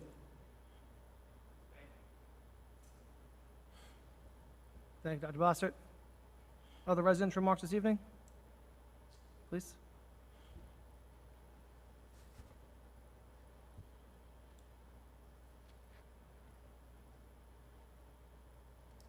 Chris Fox. I am representing my daughter and my son and the Fox family. As probably some of you know from the emails that have been going back, on May 19th, I emailed the board with what I thought was a simple request. Allow masking to be made optional. My son and daughter have been struggling with masks, and I wanted to give them some relief. What transpired were a bunch of heated emails that went back and forth between me, the board, and Dr. Bossert. None of those emails indicated anything about advocacy. It was simply, we can't do it. Now we're at the end. Now it's about advocacy. So I'm glad you're at least taking that step. So let me just add a few things, if you can, possibly to what you're sending up to the state. Because you're talking about data and science. We know from the science that children have just about the same rate of death from this virus as they do with the flu, which is incredibly low. We also know from the science that if a child is infected, they typically have a very mild case if they have any symptoms at all. We also know from the science that children are not super spreaders of this virus. And according to Mr. Bossert, the teachers in Elwood are mostly vaccinated. And I'd like to include, I think you have already said, we also know the infection rates on Long Island have plummeted. We also know that there's just about a 70% magic herd immunity number in New York State. And one thing that I would like you to include, because I'm dealing with this with my children now, is the psychological, emotional, and physical damage that's being done to some of our kids. So I would appreciate it if some of that information got into your letter. And why you were including the CDC, which quite honestly has no governance over New York, is beyond me. So please, take the CDC out of your letter, and please just include the New York Department of Health. They are the ones making the decisions, apparently. So please, I appreciate the advocacy now, after I had to make a stink about it. Thank you. Thank you, Mr. Fox. Other residents' remarks?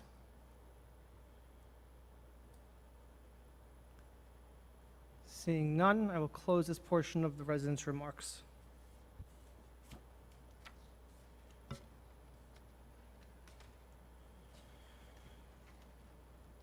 That brings us up to a board recognition of a donation this evening. Mr. Scarola, if you will. No problem, Mr. Tomeo. Be it resolved that upon the recommendation of the Superintendent of Schools, the Board of Education hereby accepts the donation of an engraved brick in honor of Sandra Ackley a dedicated food service worker, an Elwood resident with an approximate value of $60 to be placed in the Elwood Middle School courtyard with an inscription that follows: Sandra Ackley, dedicated food service worker, 1985 to 2021, forever in our hearts. I'd just like to add my own statement. I was a student here when Miss Ackley worked here, and she was always smiling, happy to see all the children in Elwood. Sometimes being a cafeteria worker, you see the kids at their best and at their worst, and she always had a smile. She always made me feel safe, and every time I forgot my lunch, it was never a problem. She always found food for every single student. So I'm happy to read this out loud to the community. She is missed. We send our thoughts and prayers to her family, and I thank everybody for who helped put this together. Thank you, Mr. Tomio. Thank you, and I did run into her son a couple weekends ago, and he did ask me to run anybody that is in the school district. The mother would say that you owe them $1.50 for school lunch, so please pay your bill. So I guess that was something she said frequently, and she turned a blind eye and never collected it. So that was something he asked for us to speak about this evening. So thank you. May I have a motion to accept this donation? A motion by Mrs. Scarola, seconded by Mrs. Weiss. All in favor? 5-0. That brings us up to our presentation this evening for our federal spending plan. Ms. Dunkel. Yeah, Ms. Dunkel and Dr. Hull would please come up. If I may, while they're making their way to the podium, just share with the board and community my thanks and appreciation. We were the benefit of a large sum of money through the federal stimulus grant, two federal stimulus grants that Dr. Hull and Ms. Dunkel will take us through in further detail. And this is a blessing that our students, faculty, staff, and community will enjoy for several years to come. But with it came an extremely aggressive timeline. This became a very good problem to have, but required a tremendous amount of work, preparation, review of materials, making sure we were working within the guidelines of the grant, making sure we were hearing from our stakeholders what priorities existed, involving our faculty, involving our staff, involving the entirety of the administration. And what I would like you to note and highlight in our proposal for this federal stimulus grant is that there is literally something for everyone. We are able to hit so many areas of our program, so many areas of our buildings, and do things that we have been wanting and hoping to do for quite some time. Our budget does not provide the flexibility that this federal stimulus opportunity does. So it gives me great pleasure to have Ms. Dunkel and Dr. Hull take us through. Now, in accordance with the federal stimulus grant, we are required to present it publicly, which is tonight. So in the second invitation, obviously, the public will have the opportunity to give commentary regarding your thoughts and feelings about what you're seeing. But because only a limited amount of our community is present tonight, we will post the presentation to the website. We will make sure we direct our residents towards it, and we will give opportunity for feedback from the community as a whole as well. We're excited to present this tonight, and I thank the board for the opportunity to do so. Good evening, and thank you, Dr. Vasa, for that introduction. It is a very good opportunity for us to be able to speak to you about the American Rescue Plan. Typically, when I'm up here, I'm presenting the annual budget and talking about restrictions and tax levy and things that are not so exciting to talk about. But since this money has been granted to the school district, it is a wonderful opportunity for the community. So we are very excited to talk about it this evening. We'll be providing background on the funding source, reviewing the allowable expenditures, and discussing the proposed spending plan. So, what is the American Rescue Plan? The American Rescue Plan was established as part of the federal stimulus package back in March of this year. Each state was allocated monies for a variety of stakeholders throughout their particular state, and some of those funds were identified specifically for school districts. The purpose of which was for safely reopening and continuing the operations of schools and addressing the impact of the pandemic. Elwood's allocation, we've been allocated roughly $1.9 million.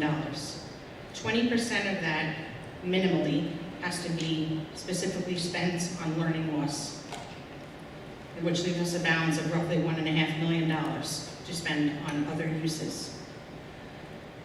Each district, as Dr. Bossert just mentioned, must engage in meaningful consultation with stakeholders, and like Dr. Bossert said, we've spoken with the board members, we've spoken with administration and some teaching staff, and this is the opportunity to share with the community and look for feedback from you as well.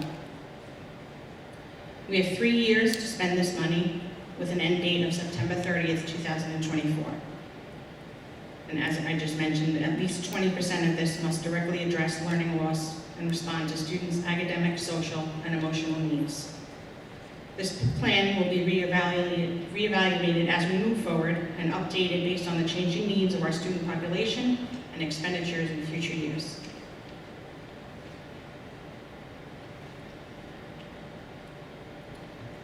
These next 2 slides speak to the American Rescue Plan's expenditure guidelines. There are a variety of allowable expenditures, many of which focus on direct support, such as summer programs and meeting the needs of students who have experienced learning loss and other pandemic-related concerns. These items are reflected in the proposed spending plan.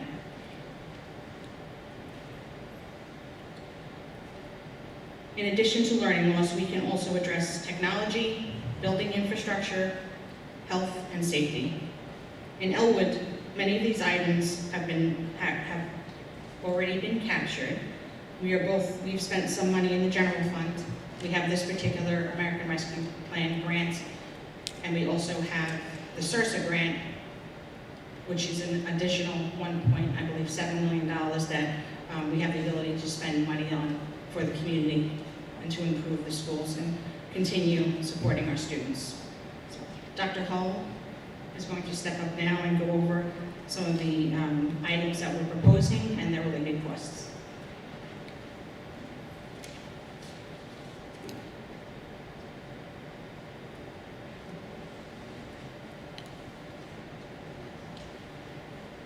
Good evening.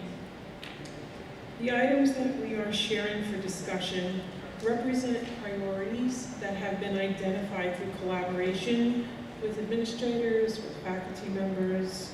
The grant has been discussed at the AIS and PD committees and in many meetings. A portion of the grant will be used to address learning loss, targeting students disadvantaged by the effects of the pandemic, students with disabilities, English language learners, and students performing below grade level standards. We also propose the use of funds for enrichment opportunities and to address significant priorities in technology. Most of the proposed items will have costs spread over the 3 years of the grant. The first item is an opportunity to address our aging smart boards that are in every classroom. Screens are dim, and the projectors that are used to broadcast the image, in many cases, are nearing the end of usage.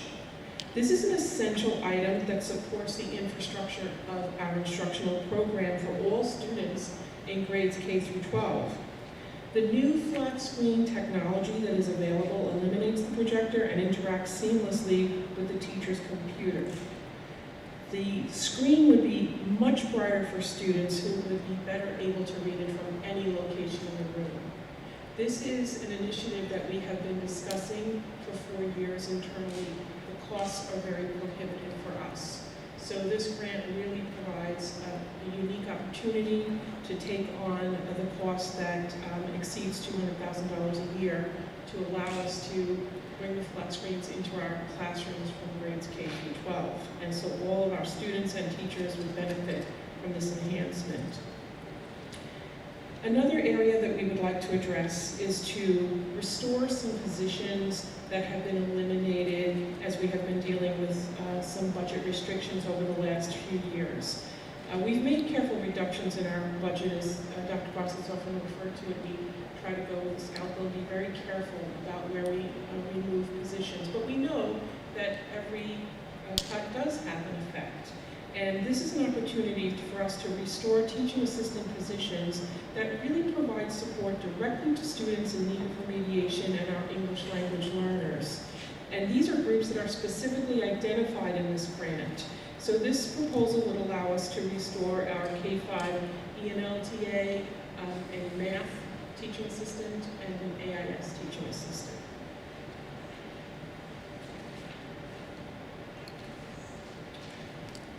Another program that has been eliminated in the last few years was our K-6 AIS and ENL summer programs. This proposal reinstates a summer support program, expanding it to include 7th and 8th grade. We have been very mindful throughout this planning process to include as many of our students as possible in our initiatives. The target population are students currently not meeting grade level standards in ELA and math, and participants are identified by their classroom teachers and their AIS teachers, and they do that using specific performance data. The program will run from July 6th to July 22nd, meaning for 3 weeks, 4 days a week for 3 hours a day. This proposal also includes support for our grades 9 through 12 students who have failed one or more classes that are required for graduation. Every year, BOCES runs regional summer schools. We have one nearby in South Huntington. We have had individual students attend summer school, however, they do have to cover the cost for that and provide their own transportation. In the spirit of this grant, this proposal will allow us to participate as a district, and that means that we join their COSER, and that the students that are identified to attend, the cost is covered through the district using these grant funds. We estimate this would allow about 35 to 40 students to take advantage of this program.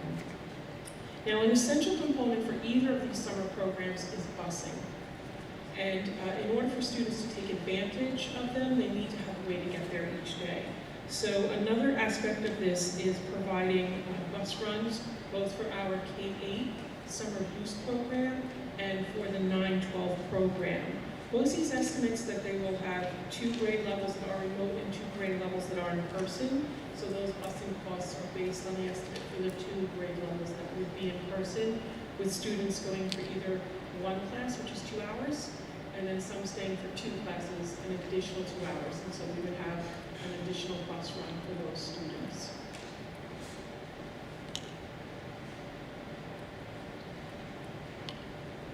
The next proposal, and actually all of the proposals on this page, address the social and emotional wellness of students and the many ways the pandemic has impacted them. The first item, the K-5 Wellness Program, is actually an initiative that Mr. Shanahan has been planning and discussing for several years. We know that we believe that it would be very beneficial for our elementary students to receive direct instruction from specialists in physical education and health in areas that involve healthy habits and mental health and wellness. The program that we are proposing would provide 10 lessons once a week for 10 weeks for each grade level. So our identified staff members would rotate through, they would each be assigned a grade level and have that opportunity to interact with that class. For the middle school, we'd like to take advantage of this funding to increase our court program.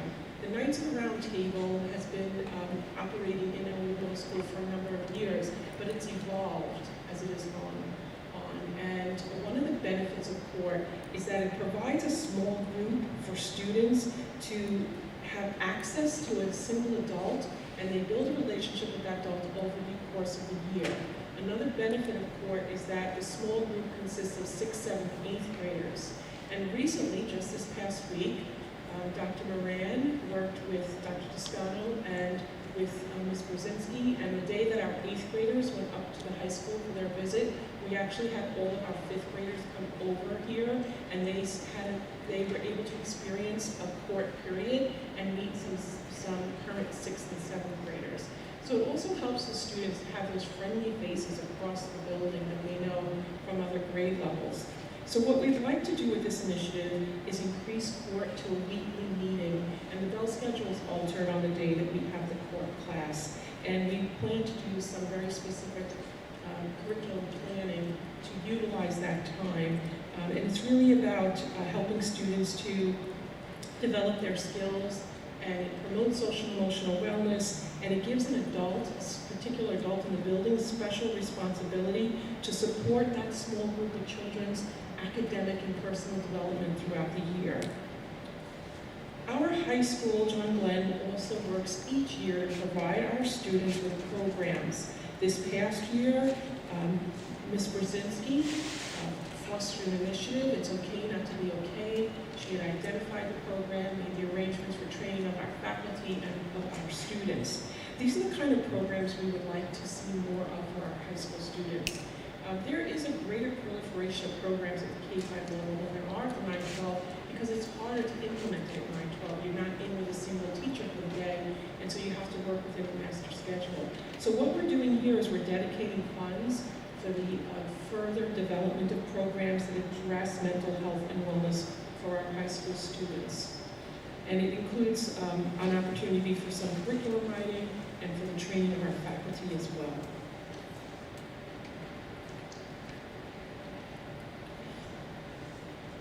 The guidance about this grant speaks specifically to addressing extended day needs and disadvantages of specific populations that have been exacerbated by the pandemic.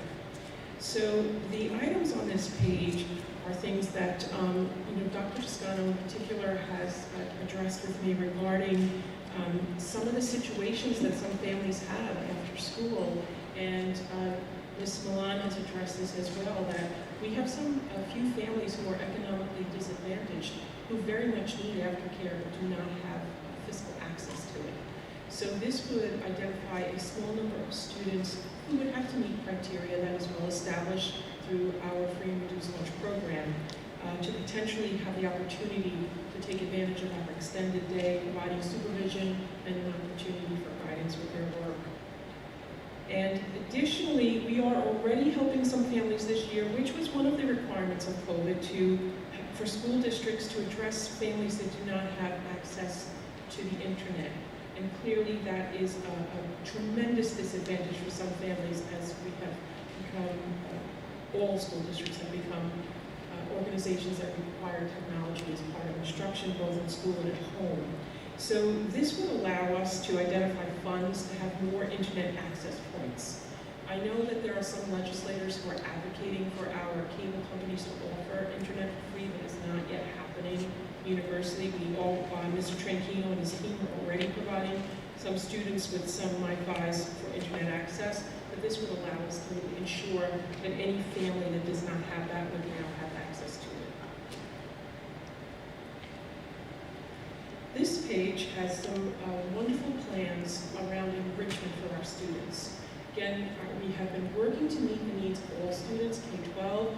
Of course, the grant is very specific in meeting the learning loss and students who are disadvantaged in certain groups, but it also looks to having opportunities for all students. So here we take a look at some enrichment opportunities. One of the things we would love to see formalized in our elementary school is our literature clubs. For example, Dr. Scott runs a literature club in the evening where there's some students who join her and they read a book together and have a discussion on it. It takes place over several weeks. What this would do is formalize the literature clubs across Harley and Boyd, and it would allow us to run perhaps a 6-week or an 8-week program so we could bring in different groups of students rotating through with teachers and provide that enrichment around literature and critical thinking. The Ethics Bowl is something that Dr. Moran has been working on for a few years, looking to implement. Again, we're very careful with our club money. Generally, we don't add a club without removing a club. We are monitoring attendance. We're monitoring how well the students are enjoying their clubs. So this would give us that opportunity to bring in an additional club without having to take one away. And this is about, it's really modeled after the High School Ethics Bowl, which is a national program, and it involves critical thinking, teaching children how to have complex discussions about current issues in a respectful way. And there are quite a few middle schools in our area who are beginning this work, and we think it would be an exciting enrichment opportunity for our students, and also a nice way to help students prepare should they wish to take advantage of our club at the high school, at our mock trial club. So a little bit different, but the same similar type of skills for students. We currently offer 2 languages in the middle school, French, we used to offer French, I'm sorry, Italian and Spanish. And for students who wish to take sign language, they generally take it as a second language in the high school, really technically their third language. Or if a student could not fit a language in their schedule for some reason in middle school, they might have access to the sign language program there. So this would allow us to introduce our middle school students to sign language, and Ms. Carrera would come down to sponsor that club and generate interest in this language. And of course, one day we would love to be able to offer all 3 languages at the middle school level. But this would certainly start that journey for us. And then we're also looking to do student wellness clubs. Mrs. Fine has experience with the Be Blooming and the Self-Esteem Rising.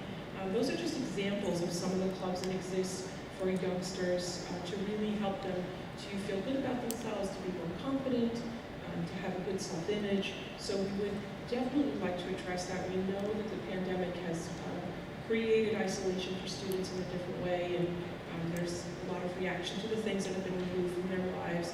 And we believe that these types of clubs will help benefit our youngsters. So we see something for all of our students to benefit from within the clubs. And then we also would like to enhance enrichment during the school day. Some of you may recall our second gear that normally takes place in 2nd grade in the spring, where our students are divided up into smaller groups and they have the opportunity to study a skill over about a 6-week period. This would enhance that, offer some supplies and materials, some additional resources for teachers. We would also like to enhance our core extension period in the middle school with science research. We have a wonderful science research program going forward in high school, and we would like to have some feeder work for that here. We'd also like to take a look at our junior grade books. This is a very well-established critical thinking program in Socratic seminar style, and we believe it would be very beneficial for our students to bring in a great books model in certain grade levels. And finally, another area of enrichment for us is the large instruments that comprise the band and orchestra. These have a prohibitive cost, as you can see, that we don't normally have the luxury of including in our budget. So what's happened over time is that there are some instruments that we don't get to start anymore in 4th grade, such as baritones. And that is part of a low brass line, and you need that in part of your instrumentation. So this provides access to cellos, basses, French horns, and baritones, which are typically instruments that schools provide because of the prohibitive cost for families of renting them. And it also addresses that some children, if they have to rent it, would never have access to these instruments. It also addresses a change that's happened with COVID. Years ago, a school district might have 3 baritones for 2 children. They each get one at home and they share one at school and switch the mouthpiece. That cannot happen in this day and age. So this would also provide, from a safety perspective, for there to be instruments assigned to specific children in these areas.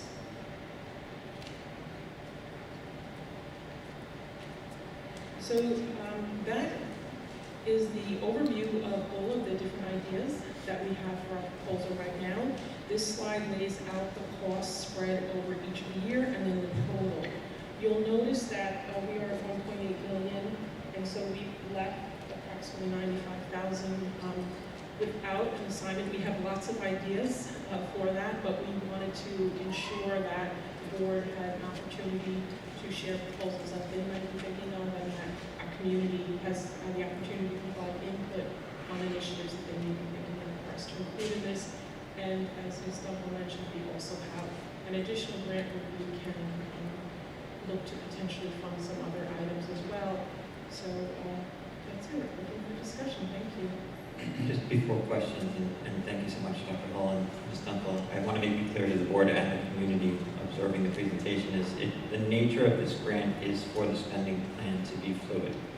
To put together a spending plan in 4 to 6 weeks of what we intend to feel our priorities might be over the next 3 years is extremely challenging. The way the grant is written, the guidelines that we must follow, gives us flexibility to make changes to the proposal if we feel our priorities have shifted or new priorities have emerged that we feel we can best address with this financing. So while this is certainly a proposal that we would like the board and the community to consider, we do have flexibility to say we can also see what this year brings, the following year brings, the third year brings, in the event that new priorities emerge. Dr. Bosser, given this is the presentation and essentially community forum, is it permissible to have community input at this time and then residents that are at home email their questions or concerns given this, since this is part of the requirement, or is it not? It's certainly up to the Board of Education whether you want to permit public commentary now or wait for the second invitation. That's certainly a decision of the board. So there will be a second invitation for this to be discussed with the community? I meant the second invitation for public comment tonight. Sorry. Okay. But yes, we will be posting the presentation. I think it might be best practice for me to email a copy of it to each of our residents, and then if they have commentary they would like to submit, I can make that very user-friendly. Okay, thank you. Are we ask questions now, Mr. We will, Pontier? yep. I was just going to okay. thank Dr. Hull and Ms. Dunkel for a job well done on a very comprehensive document that had a very short timeline. So thank you for the hard work and the proposed plan put forth to the Board of Education. We'll definitely do questions. So, Mr. Scarola? Yeah, thank you so much for putting this together. I know time was short. Just a couple quick questions, Dr. Hull. For the K-5 wellness program, do you have one picked out already? Do you have a name of a program, or you're still looking? Actually, we believe that the best program would be one that is written by our PE and health teachers with Mr. Shanahan. We've already identified some things that we specifically want to address within the program. So are they going to we- create their own? Yes, they would be Okay. creating their own. And then for the high school, are you going to continue with the It's Okay Not to Be Okay, or are you going to look at other programs? We're going to look at other programs because we're really looking for a comprehensive 3-year program. Okay. For example, we have Mind Up in grades K through 8 also already, which is 15 lessons over the course of an entire school year to promote mindfulness and to help students to self-regulate. So we would like to find a program such as that we could have deep roots Okay. and sustainability over time. But Okay. if there is further work to continue with It's Okay Not to Be Okay, I believe we can already cover that because of the way Ms. Brzezinski structured it through the same way she did it this year. Okay, and then my only other question was, I think you did a really nice job of trying to include all types of students. My only one suggestion is if there's anything we can do for like performing arts or like art, like painting, drawing. I think a lot of kids can express themselves through theater, through painting. So I think if there's any way we can add some, either whether art clubs, a drama club, or a safe space for some kids who aren't really verbal to deal with their emotions coming off such, 1.5, terrible years of school damage-wise, socially and emotionally. That was my only suggestion, if there's any performing arts or art program that we might be able to add as an enrichment. Thank you. Thank you, Mr. Scarola. Mrs. Weiss? Hi, thank you. Thank you, Maureen. And Lorraine, it was a great presentation. I do like that idea a lot, Mr. Scarola, about really, there's a lot with therapeutic with art in there. A couple of meetings ago, I think we had discussion, and we didn't know at that time what this money would be allocating in the midst of budget. So now that we've have a better grasp of it and you've done this, what I would like to see, and I think the board would appreciate seeing, is where we've shifted stuff that we're now allocating under this monies that was allocated originally for the budget, and what we're going to shift those monies that were in the budget over. And I'm not looking for something like that obviously tonight, but I think probably by the fall we should have a good idea. For instance, and I'm going to do the old band uniform things, we allocated money for the band uniforms. Now, is that something that we can put through this I see you have instruments down, so to me, that's logical to put the band uniforms through and use that money, or, am I correct, or was the band uniforms? Mrs. Weiss, I can answer your question pretty directly for you in definitive terms. There isn't anything that was indicated to be part of the 21-22 school year budget that the board adopted that is now part of this grant. Dr. Hull and Ms. Dunkel work through everything outside of the budget that would be included in the grant. Because of careful spending and planning, we have not had a need to rely upon the grant at this time to supplement any budgeted items. Should that change due to any unexpected expenses or increases that are beyond our projection, we would then have to modify the grant. But today, there is nothing included in the grant that was taken out of the operating budget. And that includes That includes the everything. mental health and Yeah, stuff? so the additional social workers, the band uniforms, the new truck, all of the things that we had hoped to provide within the budget, we will be able to provide within the budget, barring any unforeseen drastic changes to our expenses. Okay, but you're not allocating any of those out of the grant money is what I'm asking. That is what I'm saying. Okay. And then further along, I'm looking at this and learning loss, there's a lot in this boost program for K through 8, and that's wonderful. But to me, it seems a little disproportionate to the middle school learners and the high school learners who have also suffered losses. So I guess I would like to see some sort of expansion and a more equitable allocation in those, and maybe going beyond certain students who are failing and really helping those students who are kind of stuck in the middle, where they've really had a challenge over the last year and a half, and they could use those extra resources. So maybe over the summer, come up and think of something along that nature. Going forward with Tom's suggestion, there's such a great opportunity, and I don't know what this funding allocates, but there's programs that, like the United Nations or a debate club, things that would help our high schoolers, and I would, maybe propose something like that. But I just noticed a lot of it is for the lower grades and not as much for the higher grades, and that's just a concern of mine. So there is a program that we're discussing at length regarding the high school, our 9 to 12 program. I will give credit where it is due. Mr. Cole has been a champion of a program he has referred to as a period of excellence for some time.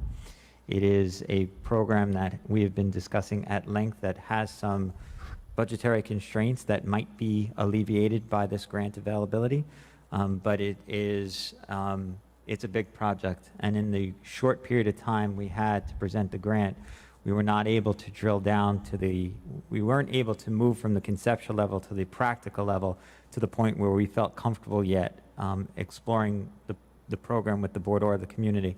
But rest assured, there is a major initiative that we are focused on for John Glenn High School. And in addition, please reference what I said earlier. We do want to see what the priorities are as they come up in all of our school buildings. Exactly. So when there is a gap, we have some flexibility to fill it. You'll note we did not spend the grant in its entirety, and there's another $1.8 million grant. This is just the first half of our federal stimulus dollars. So these were the things we elected to address within this grant, and there will be more proposals forthcoming for the board and community. This is 50% of the money that we have been allocated. This is an unprecedented time where we have some financial flexibility to do things that we just haven't had before. Mr. Cole has been listening for about a decade that we don't have the flexibility to entertain this philosophy. It's a great proposal. We just need more time to really drill down from conceptual to in practice what the structure of a student's day would look like with this fundamental. And I'm not going to go too much further than that, because when we present it to the board and community, we want to present a completed program. But yes, there is more to come, Mrs. Weiss. Okay, good, thank you. So thank you for the thorough presentation. Everything looks great. I'm happy to hear that, as of now, we don't have to worry about funding our mental health positions with the grant. It's very important that that is sustainable and not just when the monies are exhausted, they're gone. So hopefully we can stay that course. I'm happy to hear about the high school program. I'm really looking forward to hearing that more. I think that I agree with Mrs. Weiss that there could be more, it could be more equitable, but I'm looking forward to hearing that as well. Thank you. Thank you so much for your presentation, and it really is amazing to me how in such a short time you came up with such a comprehensive spending plan that really covers all. Dr. Siddiqui, sorry, it's just hard to hear you. Oh, can you hear me now? Oh, sorry about that. Thank you. Just to repeat, I was just thanking Maureen and Lorraine regarding their presentation on such short notice and coming up with such a comprehensive plan for K through 12 students, and really hitting home on all of the aspects that they needed to kind of touch upon. My only question, or I guess the same as what Mrs. Weiss and Mrs. Mamalito were saying about the high school having a little bit more, I guess, programs, just on the mental health issues, which is a personal kind of issue of mine too. I feel like the high school students would really benefit from a more maybe one-on-one time, or something that they can kind of ask for if they need it.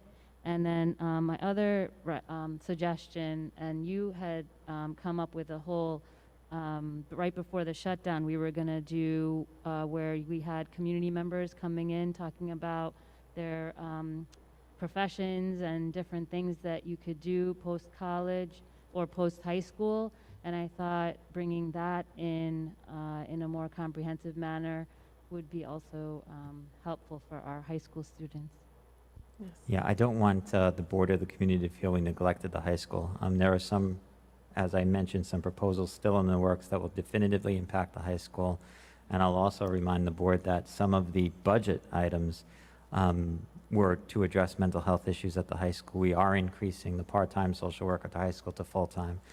We are able to have a secondary special education coordinator focusing on just the high school full-time instead of part-time. So there were some things in the budget that I think if we look holistically at what we're providing to our students also had a real positive impact on what we're able to do at John Glenn. And I would like to add that we started this spring credit recovery, and right now that is covered in other areas to have that again for next year. We also this year implemented a support class for 9th grade. We're going to continue that into 10th grade, and we're starting the year with a support class for 9th graders identified at risk. And we were also able to run for the first time the second AP computer class, which we've only been able to do as independent study in the past. So there are some things in the general fund and through some other grants that address that. But these are wonderful ideas, and we'll certainly be pursuing them. If I could just add one more thing, I just wanted to also applaud. I know when I was on the SDM committee at Boyd, Dr. Toscano did talk about trying to have the 5th grade go up to the middle school and the 8th grade go up to the high school, to really integrate all the schools and make sure it was all kind of as one. So I thought that was a really good idea, and that could be continued in the future as well. So thank you. Thank you. And I have just a few questions, just a couple in regards to progress monitoring and the students' formative and summative assessments. I know it's been taking place throughout the year. How are we going to monitor the progress of our students based upon these monies? And is the federal government requiring us to prove that what we're utilizing it for is achieving the closing of these gaps? So that's question, I guess, part one. And two, I know that we're kind of earmarking these monies for students who are struggling, have been struggling, or have been deemed that they are struggling due to the implications of the pandemic. So those are the students that we kind of already know are struggling or kind of stand out, so we're kind of working right with them. What are we doing for the middle of the grade students, or the students who may sort of be kind of having some struggles, but we're not witnessing, it's not glaring? What are we earmarking in here for those students to make sure they are continuing to succeed at the levels that they were prior to the pandemic? So with regard to the progress monitoring, the last 2 weeks we've been administering iReady, the spring diagnostic. We're actually utilizing the iReady results as part of the curriculum planning for summer school, so that our teachers will know the specific areas identified as of need for each of the children in their small groups for the summer program. And then during the program, we'll be doing some note-taking and observational recording of student progress. And we will be using a small component of iReady. We don't want to spend a lot of summertime on the computer, and the iReady program requires a significant time there, but there's a standards-based assessment within it that's much shorter, so that we are seeking to have a data point from May, June, and then a data point from the end of the 3-week program, because we want to measure the effectiveness of the program to see if it had a direct ability to improve student performance. And in the case of the students identified for the summer boost, they are reading, in many cases, significantly below grade level, so it's important that we see some growth for these students. And for our students attending summer school, first we have the credit recovery that's ongoing now, and we're hoping to see many of the students regain some of the credit they lost in grades 9 through 12. And then for those attending summer school, we're hoping to see the outcomes of them successfully getting course credit for the year. So we'll be evaluating it that way. The grant stipulates evidence-based instruction. So for example, we are utilizing a specific product in grades 3 through 8 for the program, and in grades K through 2, we've identified another program that really targets students who need pre-reading skills and basic foundation skills. So we're definitely using evidence-based programs to meet the requirements of the grant, and because it's best practice. Thank you, Dr. Hull. Just ask the curriculum person a curriculum question. You get the answer. Thank you for that. I appreciate it. It sounds like a future board presentation on how the data has been driven and is successful given the monies that we have to utilize. So look forward to that. Appreciate your answer. Any other questions? If you don't mind.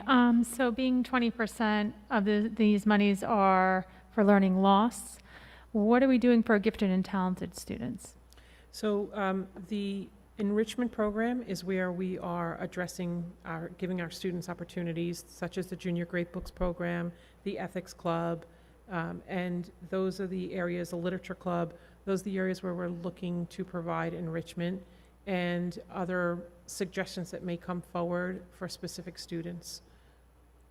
And also the increase of the musical instruments we also consider as enrichment for students. How did you come up with those monies? Because it seems like there's a lot of programs that you want to do, but the monumental value seems not proportional to what you want to do. Like especially some of those programs, I don't have the page in front of me, that Mrs. Mamalito was just asking about for the gifted, and it's just like it's minimal.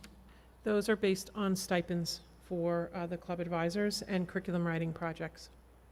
So for example, the middle school sign language, we know the cost of a club at that grade level, at the middle school level. Okay. For the literature clubs, we know the cost of the clubs at the elementary level. For the student wellness club, for high school, again, we know that cost, so we were able to estimate it out. I guess it just goes back to the original statement and point that maybe since we have this wonderful opportunity and this money to really be able to do things on a broader scale for more students and, really capture maybe students that, differentiate more in terms of like the gifted or the middle of the road students or, whatever. Forgive me if I'm being redundant. I just want to remind the board and the community, this presentation only represents 50% of the federal stimulus grant. We still have another $1.8 million and many different priorities that we hope to address. One of the things that we are leaving flexibility for is district office is often known as the land of no.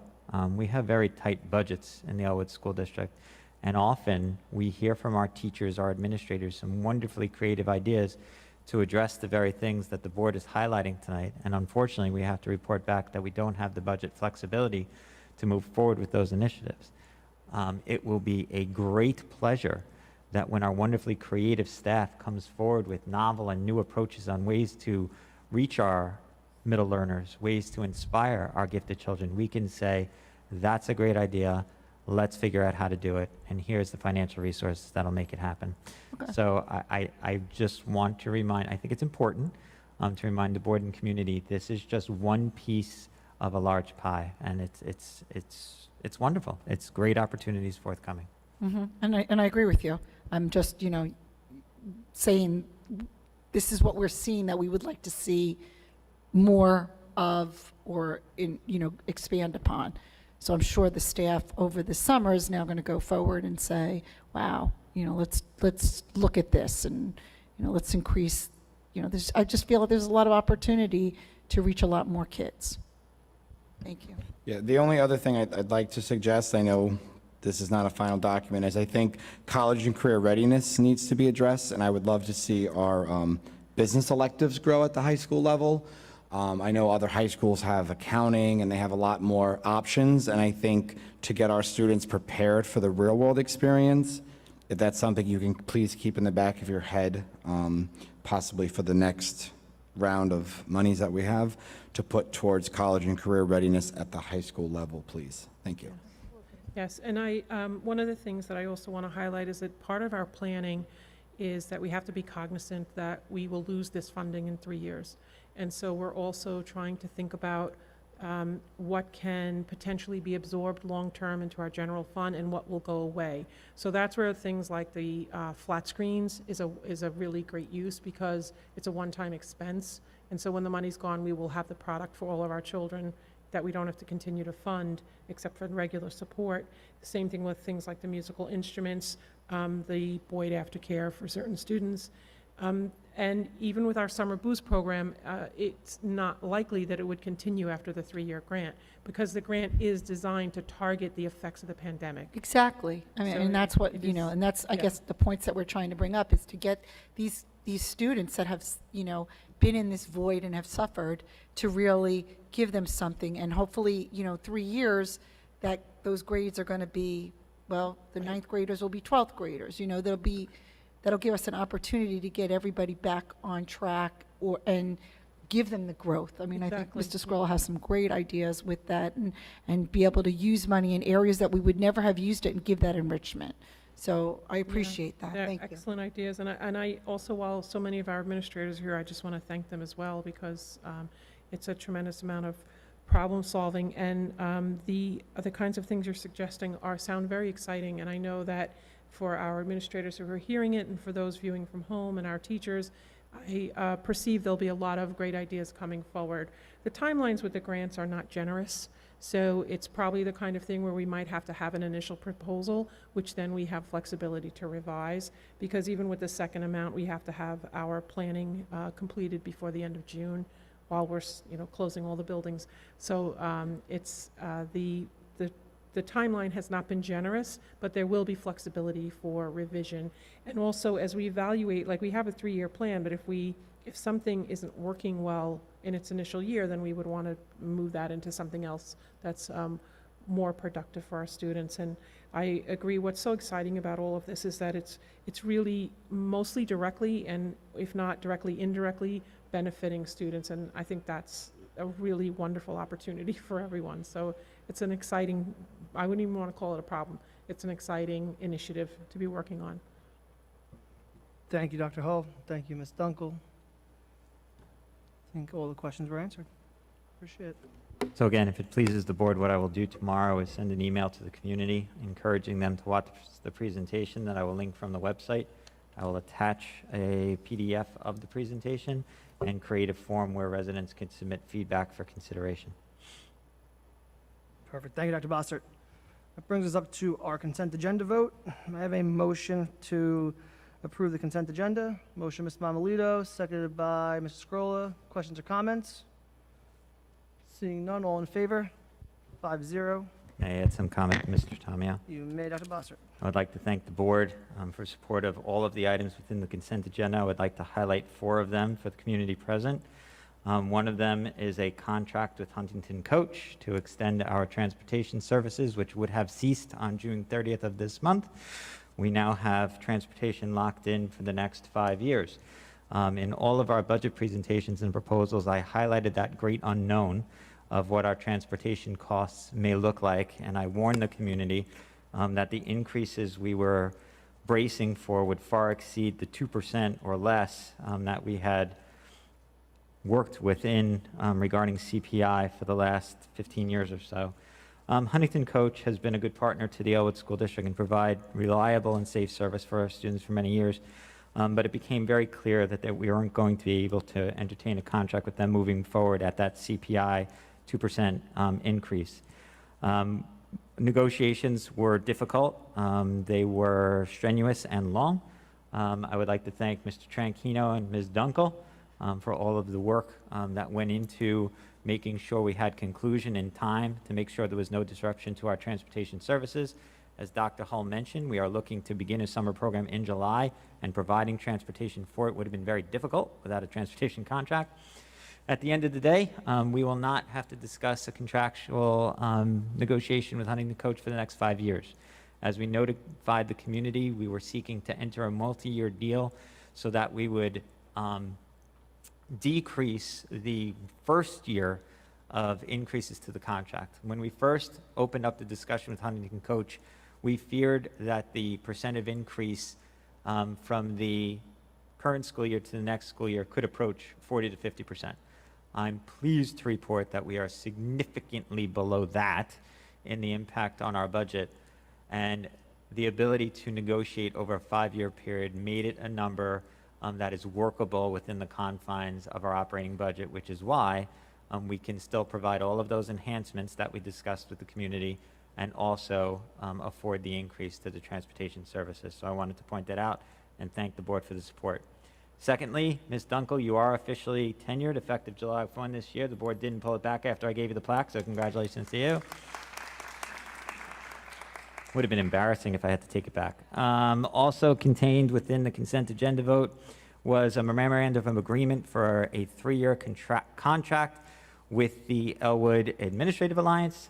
Dr. Toscano is here, the president. Many members of that association are here tonight. To the administrative team, to the board, thank you for the support of the agreement. To the administrative team, this has been an exhausting year. This has been an exhausting 2 years that have felt more like a decade. The dedication that you have shown to this district, to your students, has helped navigate one of the most tumultuous and turbulent and challenging times in the history of public education. You've done it with grace, you've done it with professionalism, you've done it on your own time, on nights, weekends, holidays, and otherwise. And I know the board joins me in expressing our appreciation. The fact that your contract was set to expire at the end of this month, I am very, very pleased. Dr. Toscano, thank you for all the time you spent in negotiations to make sure we had a successor agreement. And I am hopeful that the continued collaboration with administration continues to soar and take Elwood to even greater heights. So thank you all for your service. Also contained within that consent agenda was an extension to my own agreement, and I want to thank the Board of Education for your continued support. This has been a very challenging time, but one of the things that has made it workable, manageable, and successful has been the support of the Board of Education. You are dedicated professionals who I think everyone needs to be reminded from time to time volunteer to do this job that provides you with such challenge, such a time commitment, time away from your families. And this board has been wonderful to work with and work for, and I look forward to continuing to do that for the next 5 years. Thank you for your support.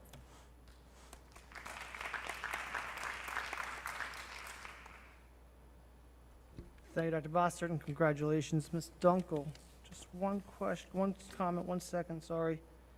Just brought to my attention about a possible duplicate name on one of the items for consent agenda, Dr. Bossert. If you could, let's see where we are. 24 to approve hours for the K-8 summer boost program. I have Miss Megan Riley on here twice. Hold on. 1 second, Dr. Bossert. Yep. Sorry for the confusion. No problem. Which one are we looking at?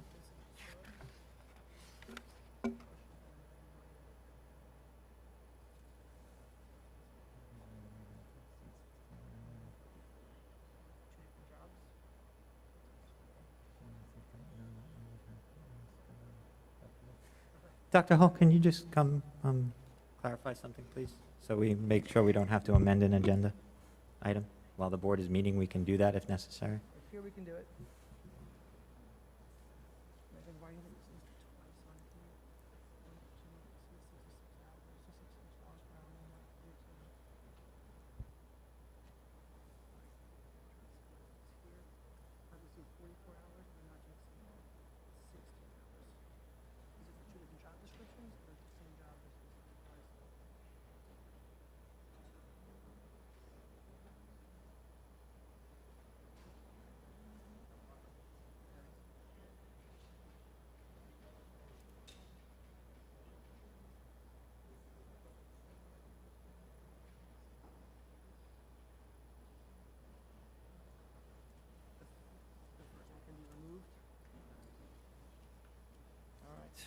Thank you. All right, Ms. Marks, going to need your help on this one. So since we already approved in the consent agenda, we have to go back and amend the section of the consent agenda. So I'd make a motion to amend, correct? Okay, may I make a motion, I have a motion to amend, hold on, I gotta find what letter we're on here.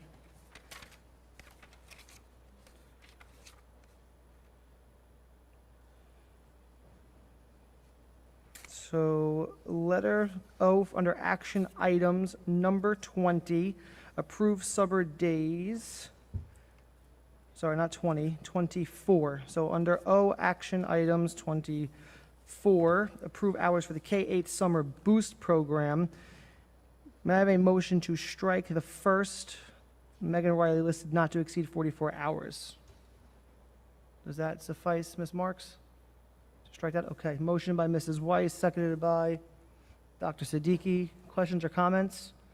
So just a comment, it was a duplication, and Dr. Hull made us aware that one could be removed, so thank you for bringing that to our attention. All in favor for the amendment? 5-0. Thank you, Ms. Marks. My apologies to the board. Thank you for catching the duplication. Yes, thank you. Okay. So the consent agenda is approved. Say again? I can't hear you. The other, oh, the sub? I think she doesn't have a certification? I don't. If there's any further clarification needed, we can make corrective action on the reorganizational agenda. Okay, thank you. I think we're okay. Ms. Marks, we can move forward. Its consent is already approved. Okay, thank you. This brings us up to our next residence remarks of our agenda. Do we have any resident? Okay, I'm going to go through the blurb. Well, the blurb still stands as before. Residents can please come up.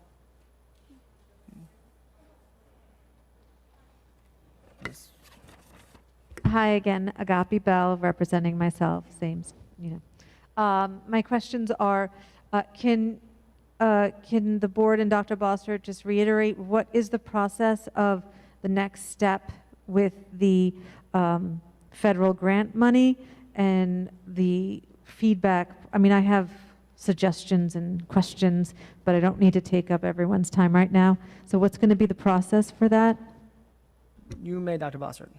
So just to reiterate to Mrs. Bell and any community members here or watching, tomorrow I'll send a school messenger email with a link to the video of the presentation as well as the PDF of the presentation, and I will attach a form for feedback that everyone may give for consideration regarding what was proposed and what you may like to see proposed that was absent from the presentation. And we will take that input and either make modifications to this proposal or future proposals using federal stimulus grants, keeping in mind that this is a spending plan required to begin receiving the federal funds, but again, a fluid document that can be modified along the way over the 3 years. Okay, thank you. And I just want to also say that the concerns that were brought up and suggestions by all the board members were exactly what I was thinking in my head too, beginning with the art supplies and art programs, and then with Mr. Scarola and then Ms. Weiss about the high school.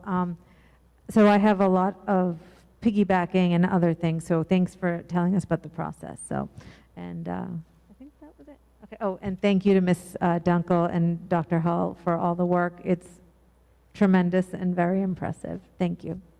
Thank you, Ms. Bell.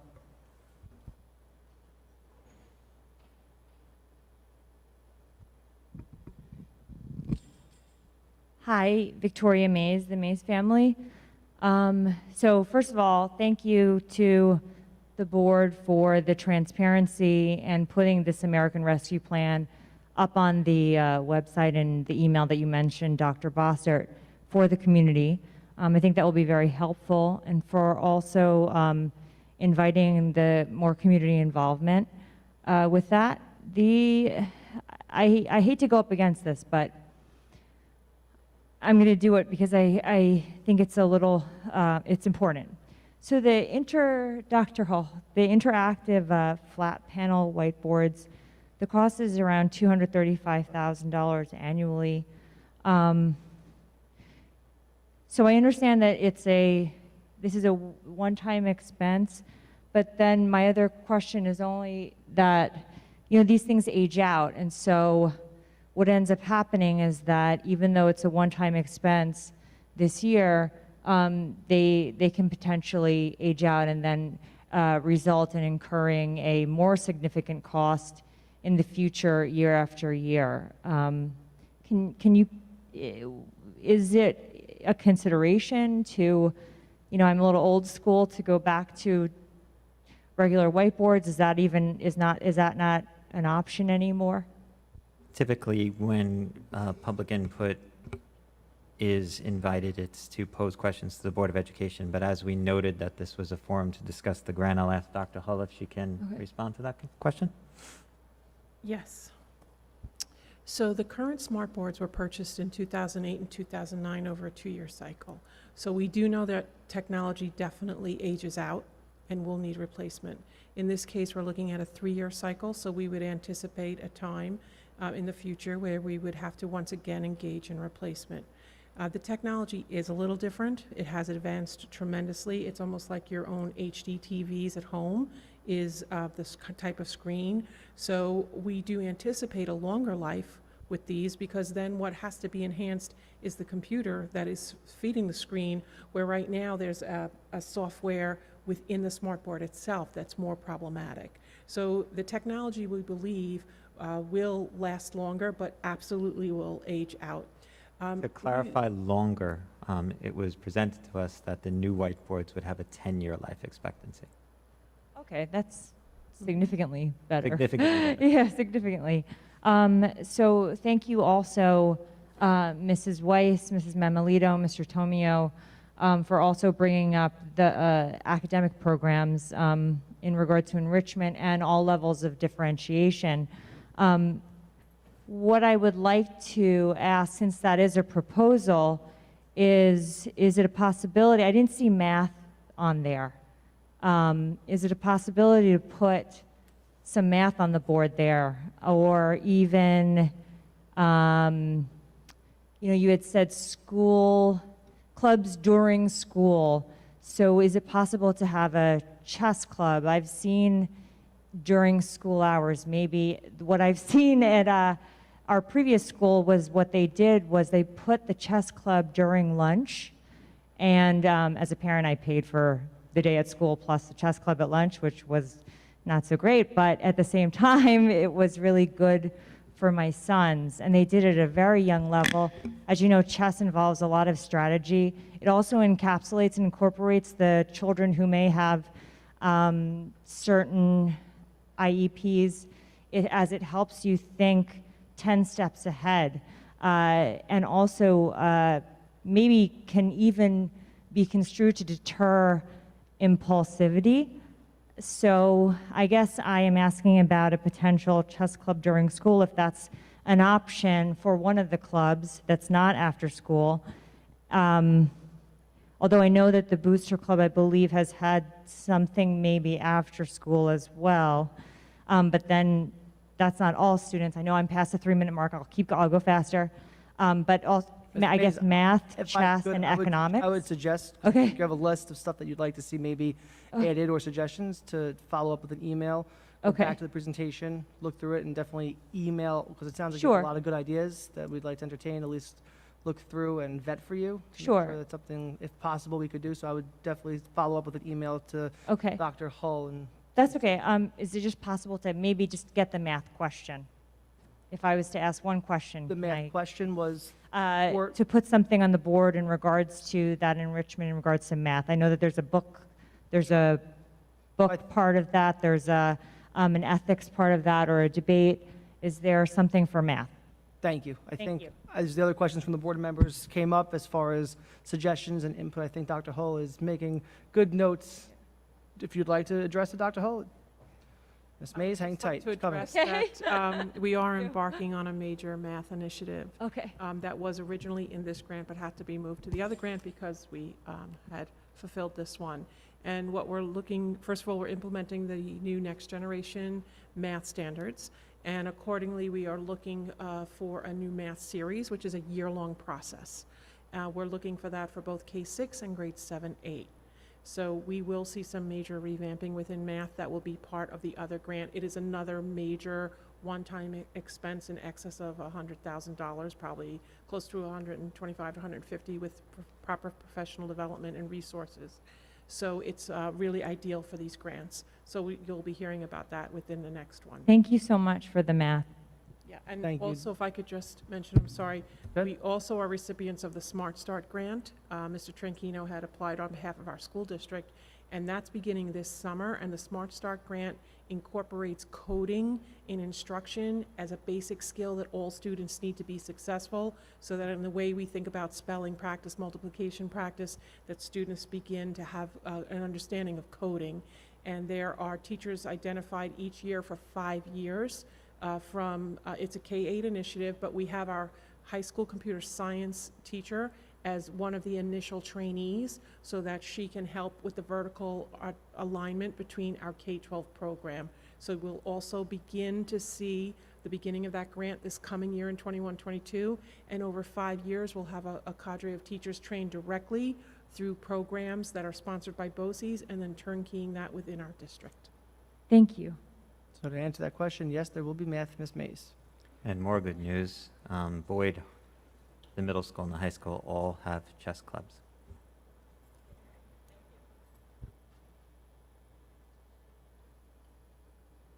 Good evening, Dr. Bossert and members of the board.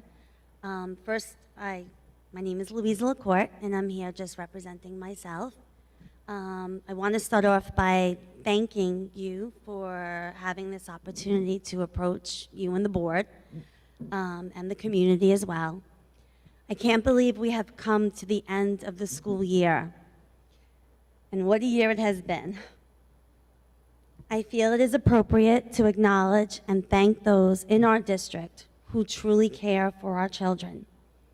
An educator has the power to build a child up or tear a child down. A true educator encourages our children, not discourages. A true educator is one that believes in a child when they no longer believe in themselves. An educator wants the best for their students academically, emotionally, and an educator enforces equity for all. I ask our educators and administration to please never give up on our children. So to all those educators, coaches, school psychologists, etc., who have truly had their students' best interests at heart, from the bottom of my heart, I want to thank you. Thank you, Ms. LaCourte.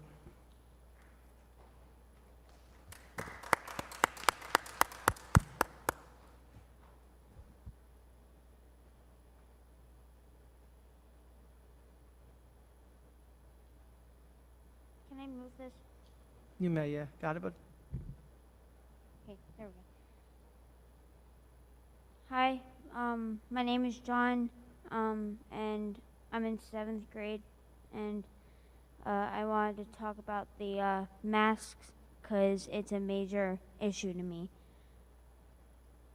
We've been dealing with masks for over a year now, and to be sitting in, and to be sitting with one in the classroom, I now have the right to say that it's not fair. it's very hard to breathe in them. The government said that the masks are not a law or a requirement. They're a guideline that the school chose to follow.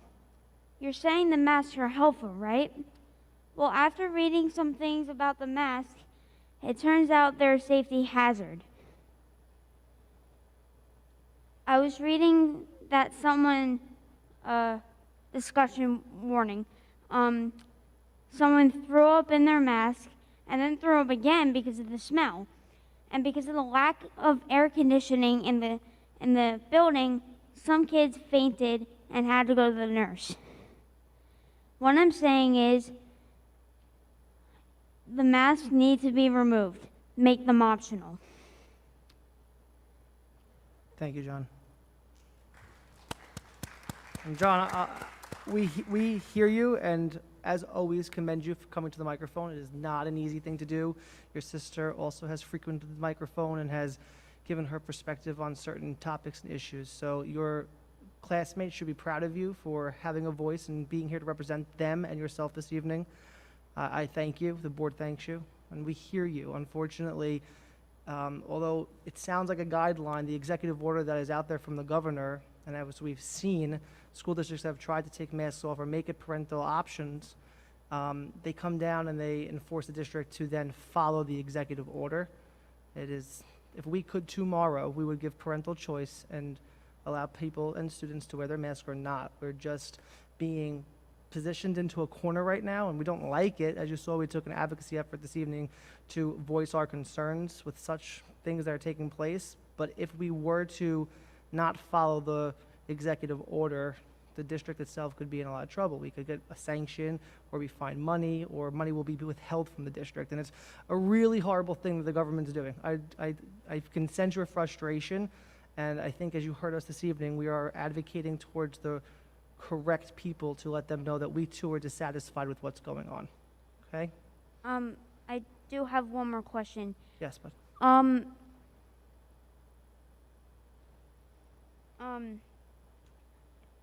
when I go into school, I don't have a choice to take off the mask, and it really bothers me. But I hear that other schools and like different districts have taken off the barriers and the masks. So I have a question. What's up with that? what is up with that? I think that's a great question, John.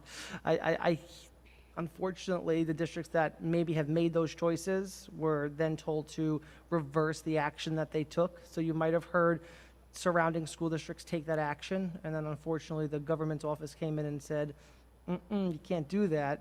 Put your mask back on, or we're going to withhold money, and we're going to sanction your district. We're going to put certain administrators in the Board of Education's licensure and positions against them. So that's kind of what took place.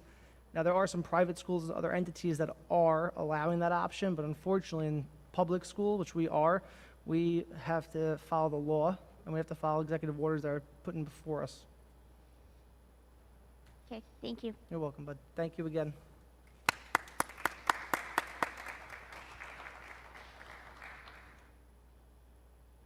Any other residents' remarks?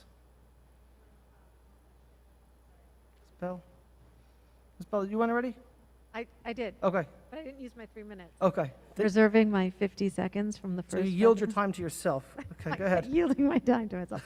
My other question that just came to me, so when the federal stimulus money is discussed, so there's going to be community feedback, but are the teachers going to get an opportunity to give some feedback also? Because, their creativity and... Dr. Bossert?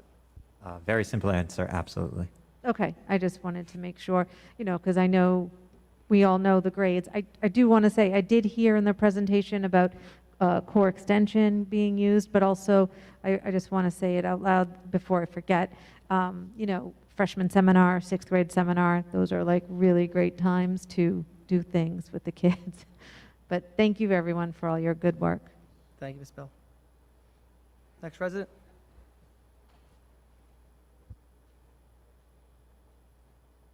Hi, everyone. My name is Janet Cruz, and I have two children in elementary school. One is in Harley, and another one is going to be joining middle school. I love the fact that you guys are going to have a lot of programs for learning, having the kids catch up with the learning, and there's been a lot of gaps. One of the things that I've noticed with my son, he's in first grade, he's going to be going to second, his writing is really bad. And he has an IEP. I mean, that has something to do with that too. But I think there should be some extra help or some programs to help the kids with the writing. The writing is, for me, and I don't know what other kids have experienced, I sometimes think it's like even beyond, it's like a kindergarten level writing, and I think there needs to be a little bit more emphasis on that. It's really important for them to learn how to write, grammar, and the foundation really starts in elementary school. And it's something that we're going to use throughout your whole entire career when you start a job. And I think there needs to be a little bit more emphasis on writing and grammar and spelling. And I know there's a lot of great things that they have in elementary school with the extra help in reading and comprehension, but I think writing is something that we don't really have in Harley. I don't know what middle school is like or high school because I don't have children in that age group, but I think the foundation for writing is something that's really important and something that extra help should be given at that level. So if that is something that you could put with that grant, extra money, that it's important. Grammar is something that we all need, and a lot of us, even as adults, really don't have a really good comprehension on how to use a semicolon or a comma. So that's all I had to say. Thank you, Ms. Cruz. I think you're right. I think, unfortunately, with the pandemic, the technology has been the driver, well, has been the accelerator. It really should be the driver as far as the writing. The writing should be the driver, the technology should be the accelerator, and we're seeing the students kind of lean heavily on technology and not so much pen and paper and being able to compose and write. So I think that is a great point to bring up and something we can look into. Yeah, you still have 30 seconds. And also, I mean, we're putting a lot of emphasis on health and wellness, but we really need to put some more emphasis on academics. And I think that is really what we need to go back to and not focus on other things. The academics is really what we need to strive for. And competition in academics is something that we need. Not just, I understand wellness and equity and all this other stuff is fabulous, but academics is the foundation for someone to have a really good education and make something of themselves as adults.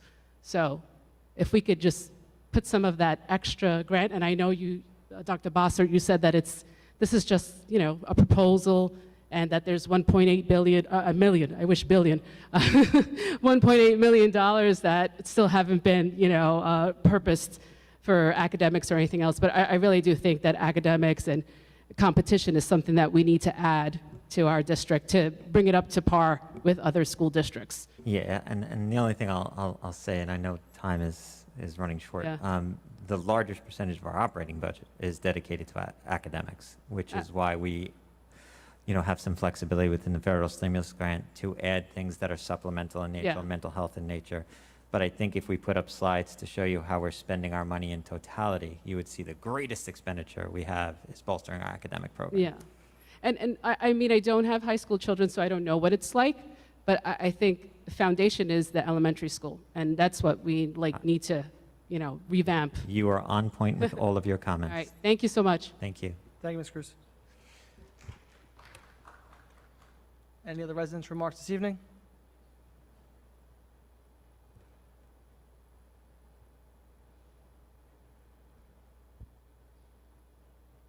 As I mentioned before, Chris Fox, I have two children in the school district. I had sent an email off because there was an equity update that was sent out. Mr. Bossard made a claim, as I've been asked by a small number of residents. I will expressly point out that none of our current or future work will include any reference to critical race theory. Well, I saw it in my son's class. I pointed this out to Mr. Bossert. I got no reply. I brought it to the board. Board would not give me an answer. I then spoke to Mrs. Hull. She claims that it's still not critical race theory, but she removed the source information. I replied, well, if it's not critical race theory, then for goodness sake, why did you release it? Or remove it, sorry. I then get an email from Mr. Bossert, who basically cancels me out because I called them a liar, which is exactly what it is.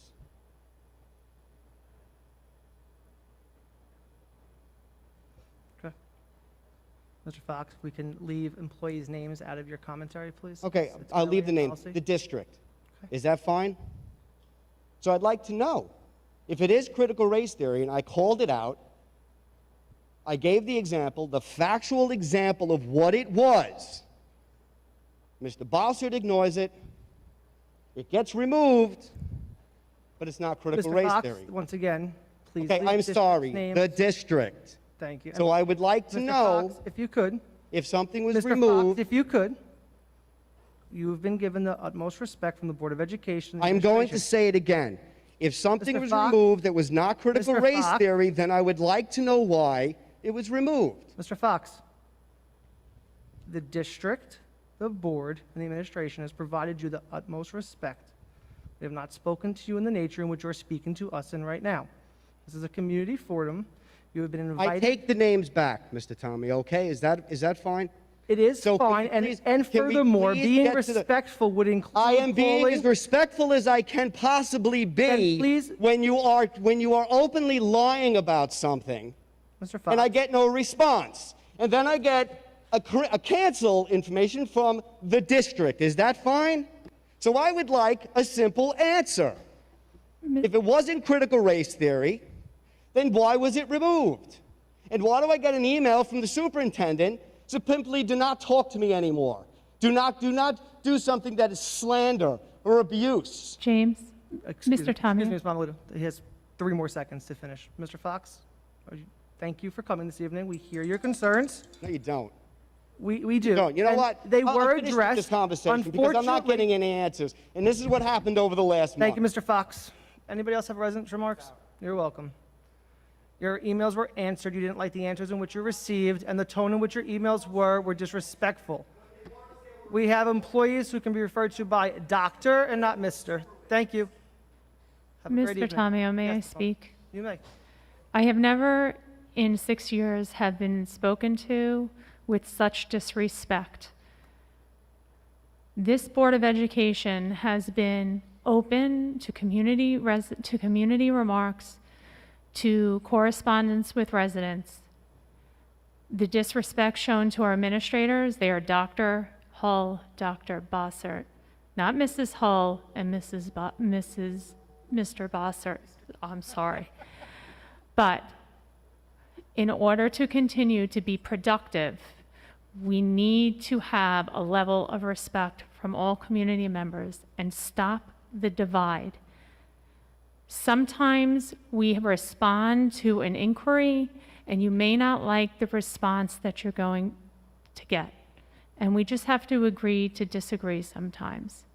But we need to move forward in a respectful manner. And I'm sorry Mr. Fox is not here to hear this, but I have never, ever seen such a level of disrespect and have felt this disrespected in the 6 years of sitting on this board. Mostly Mr. Tomeo and Dr. Bossert have been on the receiving end of this. And it has to stop. We have to come together as a community. We may not agree on all of the items that are brought forward here, but we need to be united for our children. Thank you, Ms. Mamalito. Any other residents' remarks this evening? Seeing none, may I make a motion to adjourn? Motion, Mrs. Mamalito, seconded Mr. Scaroli.